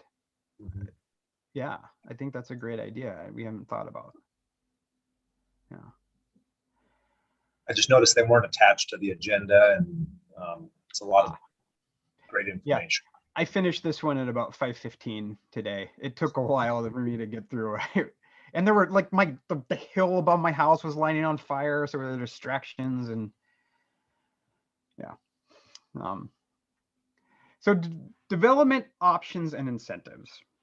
And this is, I wanted to cover this chapter tonight as we talked about housing, because so many of the development options and incentives are in place to provide more options for housing and increase creativity in our housing supply. We talked last month about conservation design. That's a development option and incentive, so I'm not going to get into the details on that. But we have other types as well. We have cottage courts, mobile home parks, tiny home developments, enterprise commercial, adaptive reuses, and then just this incentive and bonuses section. And obviously, enterprise commercial is not a housing type. That's meant to provide an additional level of review on larger commercial developments that we aren't seeing a ton of these days, but we have in the past. And that's typically your high intensity commercial auto-centric uses. But an adaptive reuse could be potentially a residential use, but basically, you know, we've got scattered throughout the county, we have some historic structures that maybe could use some love and some work to keep up to snuff or alive without falling down. And so we provided an option for people to come in and do really creative things to buildings to keep them alive, these historic structures, and it gives them a lot of different options. And so I'm not going to get into those types of development incentives too much tonight. If you do have questions though, Jenny understands it really better than I do, and so she will be able to answer questions on things like enterprise commercial and adaptive reuse. But so feel free to ask any questions about those if you'd like, but I'm going to hit these ones that talk more about housing. Starting with cottage courts. Cottage courts is this idea in this kind of warped on the screen here, at least on my end, is where you can take a lot and you don't necessarily have to build, you know, you build these houses, these little houses that kind of face a courtyard, right? And they all are kind of on one lot. And what cottage courts do is they diversify housing options, because you can do different types of housing types within this little cottage court. But it really kind of diversifies ownership options. And one really exciting opportunity for cottage courts, the use is with the land trust model, where the owners of the cottage court have the land in a trust. Is it Montana Land? It's not. What's the name of the organization that kind of works on land trusts for housing in Missoula? It's slipping my mind right now. Harmonies, the ED, I think. Anyone? Anyways, it could be a really exciting opportunity for folks like that or Homeward to be really creative with their design. Josh, I see you have your hand up. Yeah, no, I was just gonna say, this reminds me of a really cool community in Benton, I think it's Benton, Arkansas, called Black Apple Pocket Community, for those who are interested. Really excellent design, execution. I think it was on about 2.5 acres, and I forget the density that they achieved, but it was, I don't know, maybe 10 units or more. All single family, and a mix of different shotgun homes to two, I think 3-bed, 2-bath. Anyway, it was a really excellent execution of kind of what you're describing here. Yeah, and this isn't something that I don't think you could really pull off under our current code too easily. I bet we could find a way to make it work, but it would be a pain in the butt. But in this new code, it would be really straightforward. It does restrict the houses in terms of size, so you can't go in and put 3,000 square foot, you can't just go put these big monstrosity type units. It's meant for small units. And because it's small units and there's all this common space, you can get a lot more houses in an area than you normally could. So this is the incentive, right? Or the bonus is you do this cottage court, the incentive, keep your houses small. It markets to certain people that, are looking for that type of unit. And then that allows you to get more units. And you get a really nice product, I think. Yeah. So hopefully we start seeing some cottage courts in the future be built in Missoula County. I'm going to skip mobile homes. Oh, that picture came out blurry. Mobile home parks everyone's aware of what mobile home parks are. They are really important to diversifying our housing stock in Missoula County. And so we are all in on continuing to allow people to build mobile home parks in the county. We don't change that up at all. In fact, I think we kind of make it a little bit easier to do a mobile home park in the new code. So tiny home developments. So this is a little bit different than a tiny home park that you might think. It's not people pulling up on, dragging their tiny home in a truck. They can actually do that in an RV park or in a mobile home park. This is for tiny homes on foundations. And it allows a lot more flexibility than from traditional development design. And there has been a tiny home park built on foundations in East Missoula, and they had to go through quite a rigmarole to get it done. This would make, and it was, they had to have, for example, they had to provide 2 parking spaces per tiny home, which is kind of crazy in my mind, but they were required to. And so the tiny home development section would allow a lot more flexibility in design than what we currently have in our code. So it would encourage these kind of like cool, hip, theoretically little tiny home villages. All right, bonuses and incentives. So there's a section specifically on bonuses and incentives. And what this does is it just provides in exchange for creative design or a public good, the developer can get some extra allowances that aren't typically provided for in zoning. And I'll give you some examples here in a minute. But what this section does is it spells out what we think are public goods, and then spells out what specific zoning allowances you get to deviate from. So incentives, things that we want people to try to incorporate in their developments, and we're going to reward them if they do, is multimodal connectivity, alternative transportation, things like, incorporating with Mountain Lion system, traffic mitigation, try to calm or slow traffic, energy conservation, including, energy production, so like solar panels and things like that, green roof design, housing affordability, which what we mean by housing affordability is we mean specifically permanently affordable housing. So I can talk a little bit more about that. And then protecting some sort of scenic resource, so kind of like a conservation design, but for our higher density areas. And then enhanced landscaping. If you're doing something really creative and exciting with your landscaping design, that's above and beyond. And this is all of these. It has to be above and beyond what our regulations currently require. So you can't just skate in there and say, well, I'm going to get a bonus because I landscaped.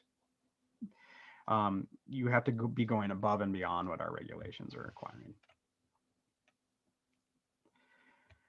So the bonuses, so if you do something great on this list, we could do one of these 4 things for you, give you a density bonus. So maybe there's a district that says you can only, because we do keep caps in some districts to address overcrowding based off of infrastructure or other concerns. You could get a density bonus. So if it's 8 units per acre, maybe you could get 12 units per acre. A height bonus. Our height is typically 30 feet. We do allow a little fudging on the going up. It's not unlimited, but you can get a little bit higher through a bonus. A maximum footprint bonus. So a lot of our districts have a maximum building footprint size, especially for multifamily housing and things like that. And so you could get bigger buildings as a bonus. And then of course a parking reduction bonus. So if you do some great multimodal stuff, you know, you're encouraging people not to have a car, you can reduce the parking requirements. And so how does it work? You know, you present something to a developer comes in, they present something to planning staff, they demonstrate how, you know, they're meeting one of those incentives.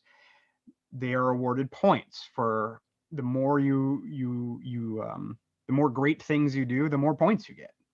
And you can do all sorts of stuff. It's not like you can just pick landscaping. You could do affordable housing with a green roof and great landscaping and get a bunch of points. Then you apply those points to one of those 4 bonuses. And there's a table that converts that into your allowance, like what you get to exceed the zoning by. And then once you have done all that, then you receive approval from the zoning office and you get to move forward. And it hopefully will work really slick, but we haven't tried it out yet. So here's an example.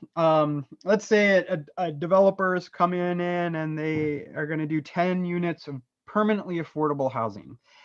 And let's pretend that they are on a bike trail that doesn't go through their property, but it comes right up to the end of their property and then maybe it picks up after them.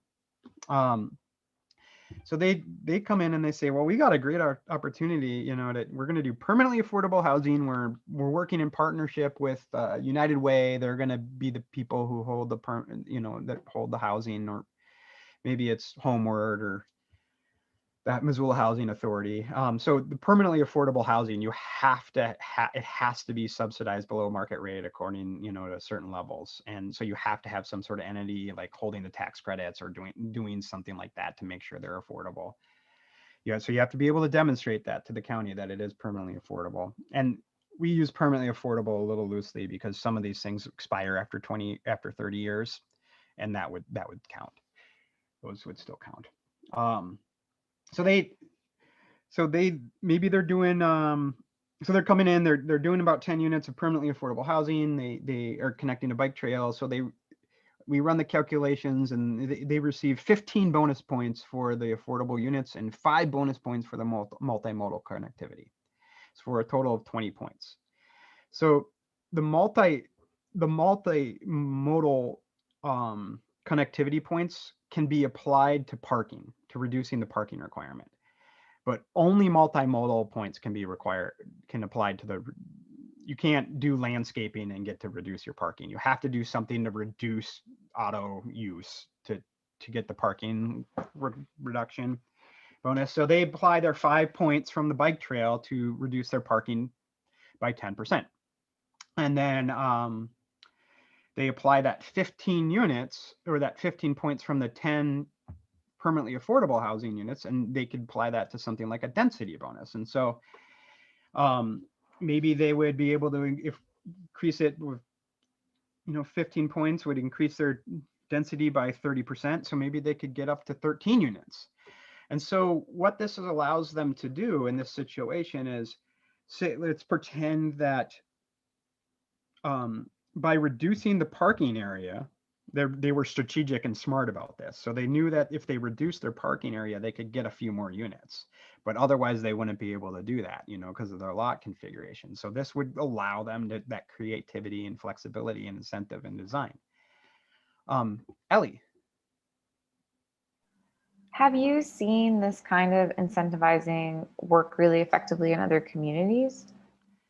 It's incentives are pretty widely used throughout the country in different settings and for different purposes. And so I can't say that our structure is going to work here or not, because I think it was created specifically for Missoula County. But it's built on the foundation of models that have worked in other places. And we're going to do some more ground truthing with this too as we go on. I mean, we're planning to meet with the development community specifically to talk, like work through these things and talk about, would you want to do this? Would this work? And you know, in this example, back to this example, those 3 units wouldn't necessarily have to be permanently affordable. There's nothing that would require that. And so they could do those 10 permanently affordable units with the trail, get a little bit more room by reducing their parking, put 3 more units in the building that are market rate, which is, I mean, we want a permanently affordable housing for certain, but it's also really, really good. Planners know this now, is you don't want to just, like, it's really, really good to mix income types in your buildings. Like, so you have some permanently affordable and some market rate. That's good for the community. That's good for your school systems. It's good. It's just a really good thing to do to try to mix income. So in this situation, they would be able to do that. They would be able to add those 3 units as market rate, or they can make them permanently affordable too. And so it's a trade-off. You know, the community, we as Missoulians, we get, you know, a trail connection that's really great, and we get some permanently affordable housing, and the developer gets some more units, and they get to lower their costs of construction some by reducing their parking spaces.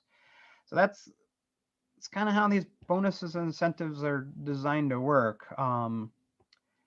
As I mentioned with Elliot, we've got some ground truthing to do and engagement with the development community on figuring. I think we'll get them there. They might need to be tweaked. We might need to mess with things, but the structure I think is pretty sound.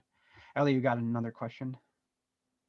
Yeah, I'm just curious if you know about, is this about the level of complication that other communities use to apply and these types of incentives, or is this more complicated?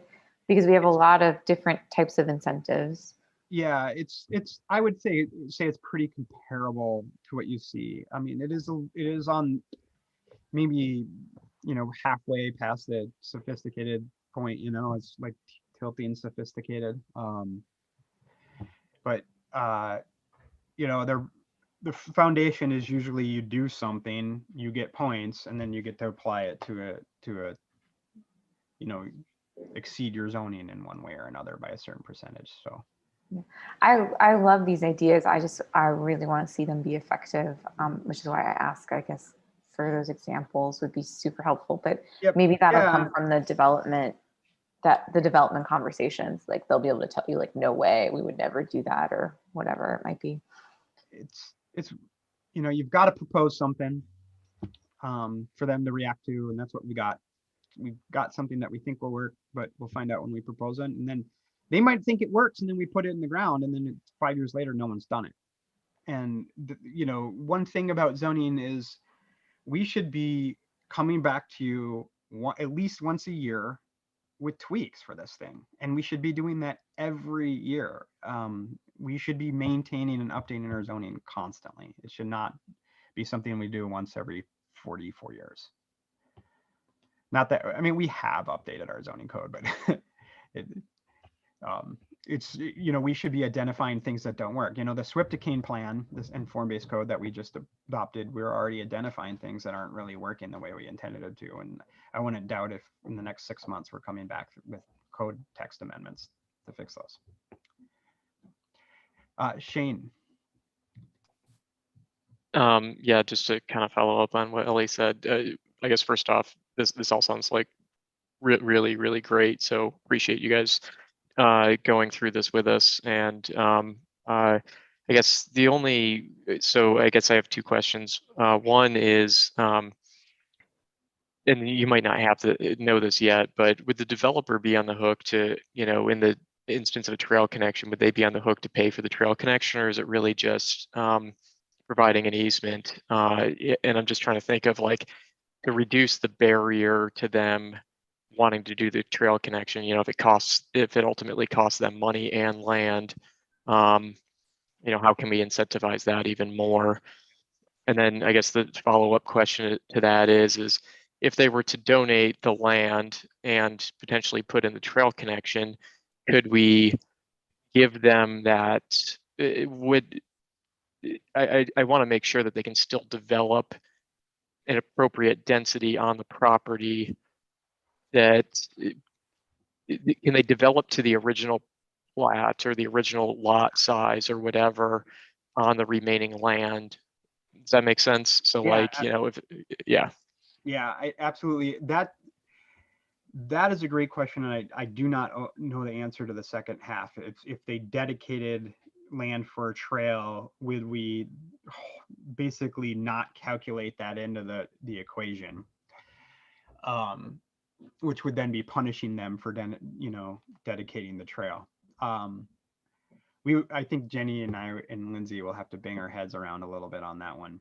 Because there's no way we can figure out like think about every situation, and that's why we go through the public process.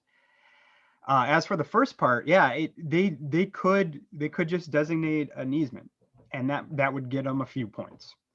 If they dedicated the easement and built the trail, that would get them more points. So the better the facility, the more development points they get. So yeah, I mean, hopefully we get them to build the trail. Like hopefully this is lucrative enough to them. They're like, I'm building that trail, but you never know.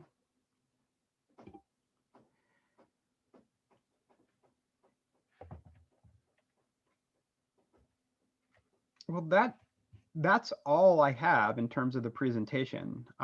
Is going back to our original discussion, these are the things that we've knocked off and the topics that we still have to discuss. And so some of these aren't the biggest topics, and so we may be able to get through all of them by the end of August, but we might have to come back to you twice in August. We'll just see. Yeah. Oh, my phone is ringing. So with that, I'm going to stop sharing, and then feel free to ask any additional questions about these topics that we discussed here tonight. Great, thanks so much, Andrew. Does anybody have anything else for Andrew or the other staff? See Shane's hand up. Yeah, and this will probably be coming up at a later meeting, but obviously, especially when talking about residential, design, I continue to think of the design standards. Like, we'll get into that, but thinking about some of the slides on the cluster developments, providing alleys and having good planning, parking in the rear to create walkable neighborhoods, all those things. I guess one of the things that I wondered is, and I don't know if this is good planning or not, I'm not a planner, I apologize, but potentially increasing block lengths, or at least allowable block lengths, to create more developable area coupled with alley access. You mentioned the Orange Street neighborhood, which is, Orange Street Food Farm neighborhood, which I think is really great neighborhood. I live down in the slant streets myself, and it has become apparent to me that off of Stevens, only half the side streets are really kind of used, because Stevens is only cut at certain intervals. And there's very little development on the side streets themselves, and wondered if you guys had thought about increasing block lengths as long as it was coupled with some other means of transportation or access to those homes. So, block things in the county is going to be a function of subdivision. So it's outside the scope of the zoning. We had that all incorporated in the Swipticane zoning, but that was that was really designed for greenfield development. So what we've discussed that, but what we decided to do with this zoning, because it applies both in developed and undeveloped areas, is that things like block lengths would still be addressed through the subdivision review process.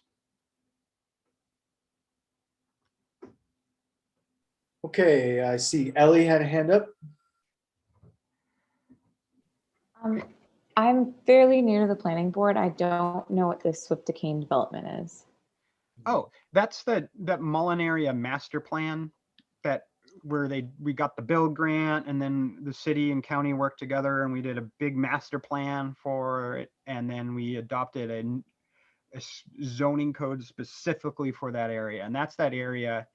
I think, Ellie, you and I even went out there one day and took a look at it together with the airport board. And were you with us? There was about a group of like 15 people. No, I don't think so. you're looking at dirt. Anyways, that area between the airport and basically reserve, and it's all greenfield right now. And so what we did was we adopted this zoning code that is designed to, the outcome we're looking for is traditional neighborhood design, lots of mix of uses, lots of mix of houses, and not sprawl. Yeah. So we were trying to allow that area to develop, but not just be urban sprawl, to be, better neighborhoods. Thanks. And then in the incentives for building design, you mentioned, or like energy use and things like that, you mentioned like solar panels. Is there also like building efficiency and things like that taken into account within those incentives? I'm gonna pass that to Jenny.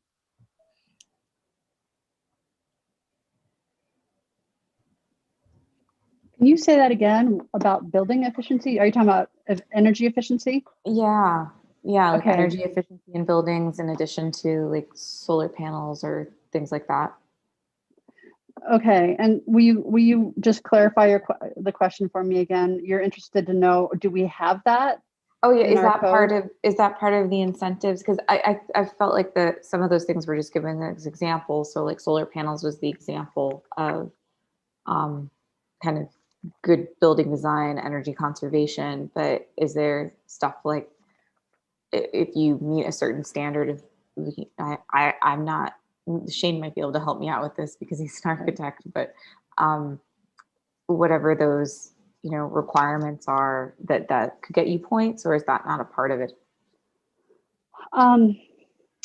It is a part of the development incentives that if you take steps toward energy conservation and use of renewable energy, you would get points that would contribute towards that density bonus potentially, or if you wanted to do the height bonus or the maximum building footprint, you could pick your bonus. So I guess the short answer is yes, there are some energy efficiency incentives. I worked with our, what is she called? Diana Manetta, our sustainability program manager, maybe is what she's called. And we developed together, we refined what our consultant provided. And so I need to take a closer look at what's actually written in here. But in addition to what's in the incentives, we also have, and we haven't gotten there yet, but in chapter 6, we have energy efficient building standards. And these will apply, we're hoping, will apply across the board to all development that would be new construction or major renovation of non-residential structures over 20,000 square feet, or to apartment buildings, which are 12 more than 12 units. And this, it's a very short section. If you have you've seen the draft or you want to go look at it, it's section 6.7. It's about a half a page. So we tried to keep it short and sweet, which is those two types of developments would be subject to an energy use intensity target. And the county is actually looking at imposing that on their own buildings. And you may know more about this than I do.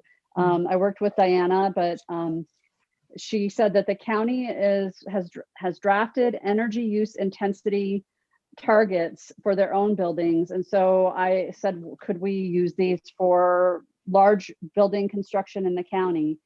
And what that does is it sets a time frame that targets energy use reductions over the next approximately 15 years to cut energy use in those buildings by about 50%.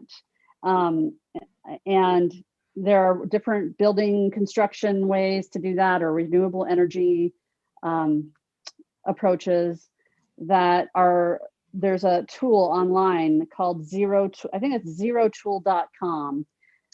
Yes, I see Shane, thumbs up.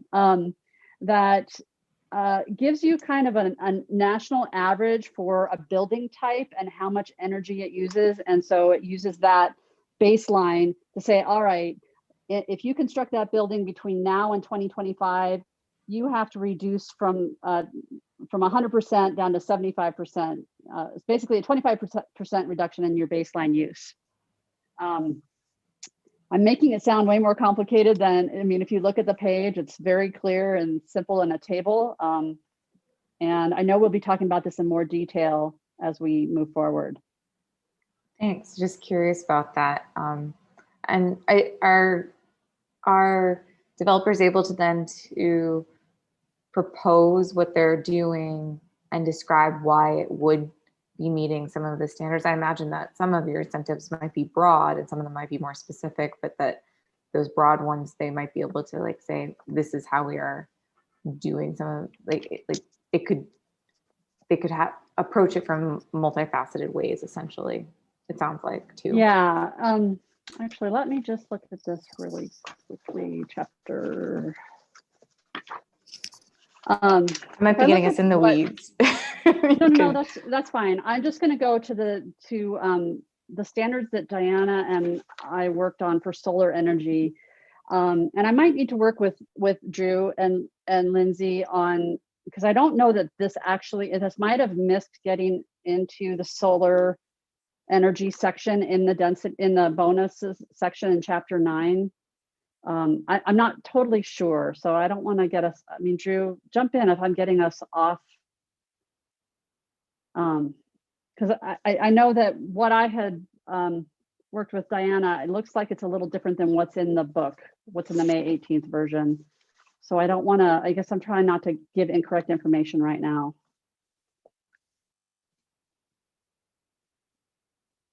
I feel like you answered my question, so thank you. Okay, all right. And we'll talk about it as a team and make sure that what the intent was as far as incentives for solar energy, what should be in the draft. Yeah. Good question. Thank you, Ellie.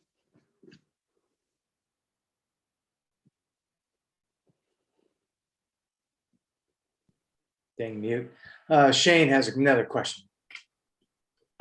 Just to kind of piggyback on what Ellie was saying, it's not really a question, but it might be. Yeah, I think that we should explore. I would like to dive deeper into that sections. I think you said it was 6.5, Jenny. A little bit more, or 6.7, and provide some feedback. But it would be good to get some feedback from the architectural community too on what's achievable. And I guess the Zero tool is a really good tool. Measuring EUI is a really good tool, and I just want to, it's probably smarter than I am, but oftentimes energy use intensity can be skewed as you build larger. Sometimes, a 400 square foot house still has a hot water heater, a clothes dryer, you know, kitchen appliances and stuff like that. So your energy use intensity actually goes up. And so I don't want to disincentivize, you know, smaller scale use. So it should be on some sort of curve potentially, when we're looking at EUIs, which will probably not bear itself out in the zero tool. Right. And then, And just to jump in on that, Shane, to clarify, this will only apply if you're doing 13 or more dwelling units, like an Sure. apartment building. Sure. Would not apply to anything under that, as we've drafted it. Sure. I mean, part of me thinks that it would be good to, you know, start thinking about it and, you know, with single family residences and smaller scale projects too. Yeah. I guess the other thing that I know that you know, the county is interested in, well, at least I think the county's interested in is, EUI just kind of shows up as, you know, BTUs per square foot. And that can, you can create those BTUs in a number of different ways. You can use natural gas. I mean, heck, you could use coal if you really wanted, or electricity. So, you know, as we start to think about incentivizing, it might be worth thinking about not having gas hookups to a particular building type as being an incentive potential, so that we can actually wean ourselves off of fossil fuels in some meaningful way. So just wanted to throw that out there.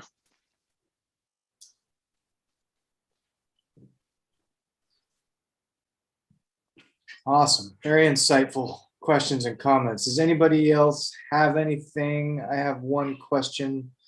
If nobody else has anything, or maybe while I'm asking my question, somebody can think of something else. I guess I was just curious, and maybe this is more for you, Andrew, if you guys identified any other barriers that could be reduced to like make, you know, things easier for builders. Is there any other things that could go on that list, or is that list going to expand with time? Well, I mean, there were some other things we didn't like really discuss, but you know, I think a big thing that we didn't really discuss is that most all of this is by right.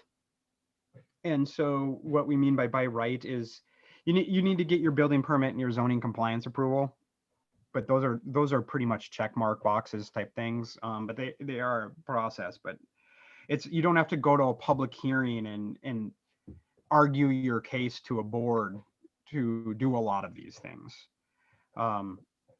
And there's still a role for the planning board and zoning. You'll be involved with legislative decisions, which are the big decisions. But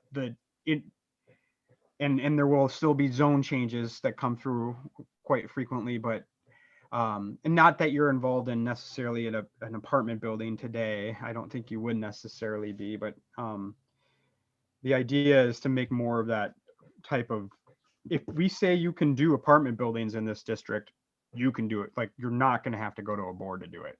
You can just do it. And that takes a lot of risk and uncertainty out of the equation for the developers. And so hopefully that will pay some dividends. Great. Yeah. But yeah, I mean, we're always looking for things. And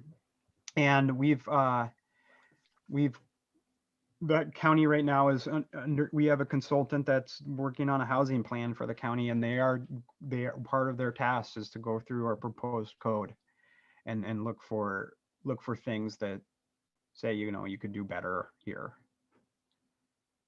You know, and they're also going to look at and tell us what we're doing right as well. Outstanding. Yeah. Anybody else have any other questions? Oh, I see Toom's hand up there. Yeah, that just Andrew, that raised something that I was wondering about. A lot of this has been talking about brand new development, and I'm just curious if there is what options there are as far as kind of addressing kind of what you opened up with, which is like our history is optimized for single family housing, and then you talked a lot about the area around Orange Street. Like, are there ways to try to incentivize changing existing neighborhoods to be more efficient? So one thing that we do is by allowing more building types and within the zoning code, one could take their 1970s rancher that maybe is perfect, you know, for creating a top and bottom duplex. The current code wouldn't really allow you to do that. You would be able to do those types of things in the proposed code. And so you're not drastically altering the neighborhood, but what we're doing is we're allowing incremental change to occur over time, individual landowners deciding to make those changes, which is something that's really hard to do. Our current code doesn't allow a ton of incremental change in our neighborhoods. So the greenfields, those places that's a transformational change. When that Mullen Road area gets developed, that's going to go from farm fields to a very intense urban style neighborhood. It's a transformational change.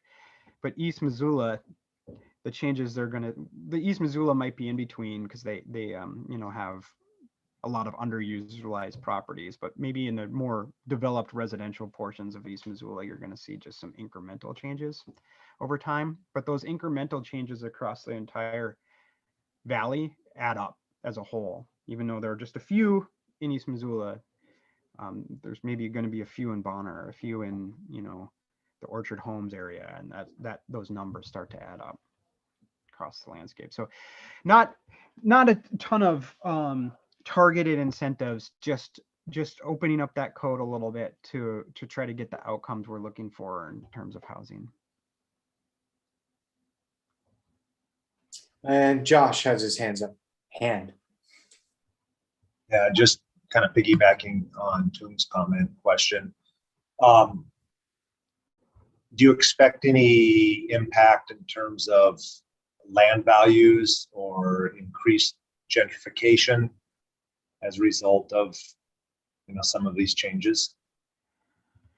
That's something we did talk about in East Missoula, was gentrification, and what we were concerned about in East Missoula in that live make area, where it's that old historic part of East Missoula where you've got a lot of shops and stuff. We were worried that developers would start coming in and buying up those shops and start building apartment complexes, because they're in a way, they're kind of low hanging fruit.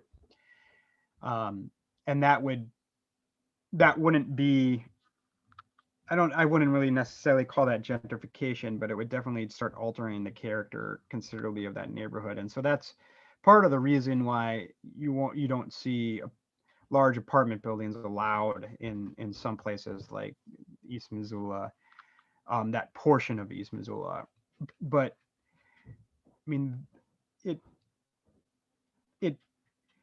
there isn't really much out there to say that good density negatively impacts property values. In fact, it kind of leans towards the other way, that good density. That's kind of where I was going. If you can come and buy 2 single family lots and knock down 2 70s style ranchers and put up some missing middle housing, that increases the housing supply, increases diversity in terms of housing type, demographics, income, age, everything else. It's doing what we want, but there's a cost to that potentially. And I was just wondering if you guys have thought about the costs. I mean, we have, yeah. And what we're trying to do is prevent any single location in Missoula having to accommodate all of the housing, absorb all of the housing needs, and vice versa. Any single neighborhood in Missoula shouldn't abdicate their responsibility to address some of our housing needs. So every place in the zoned area has a role to play in this. No one can just say we get to shut our doors.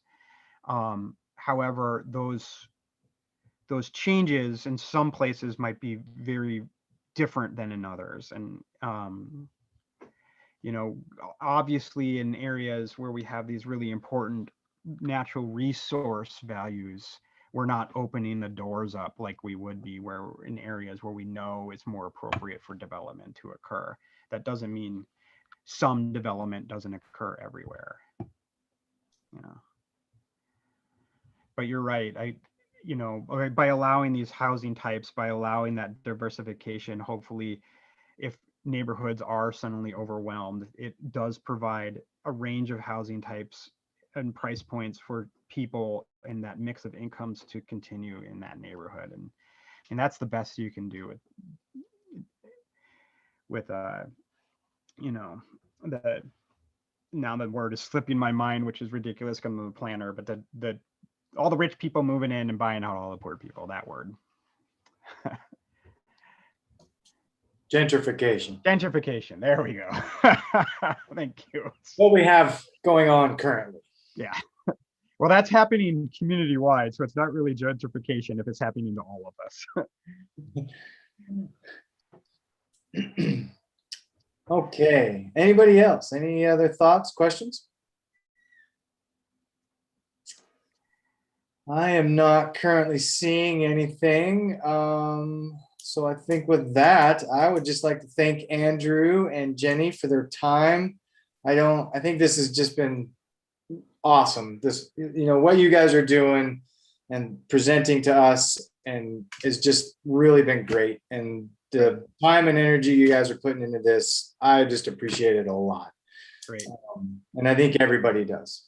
Well, we appreciate your involvement as well. I mean, the whole idea was that you've identified these topics that you're interested in, and when it comes to the hearings, when it comes to the hard part, you're pretty knowledgeable about the code at that point. So then you can actually dedicate your attention not to trying to learn the code, but listen to the people. And that's your role, is to serve as that sounding board for the commissioners. So and Drew, I'm hoping it works. Yeah. What was the name of that book that you were that we could maybe just kind of recommend if any planning board members are interested who are worried about the parking reductions? The high cost of free parking. It's by Donald Shoup. If any of you are if any of you are worried about parking, this will change your mind. You'll come out of this having a totally different perspective on parking. Yeah. Will you say it one more time? You were broken up a little bit, Andrew. Yeah, it's The High Cost of Free Parking by Donald Shoup, S-H-O-U-P. And he is the godfather in planning circles for parking management.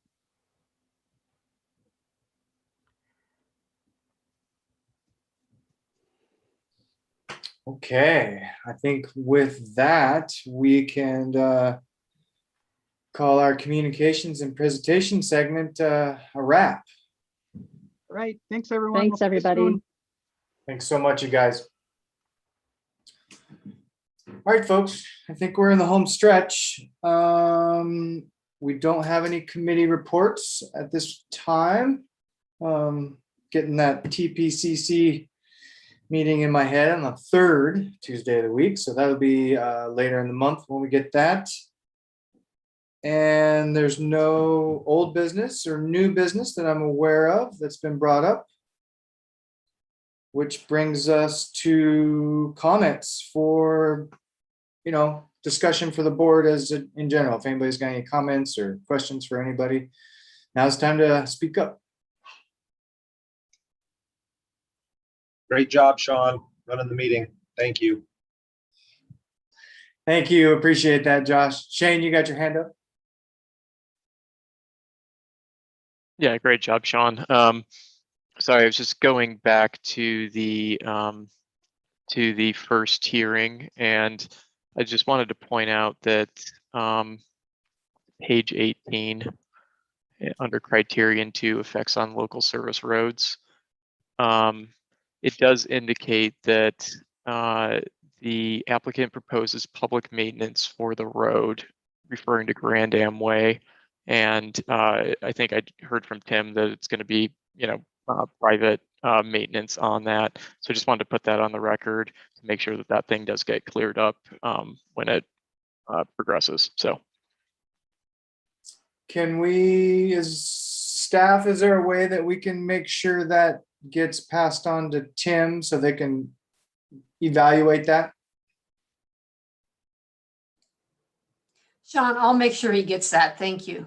Awesome. Thank you guys so much. And thank Thanks, you Phil. guys, everybody, for your patience. My kids have been in a couple times and it threw me off there definitely in the beginning a little bit. I think with that, everybody, we are meeting adjourned.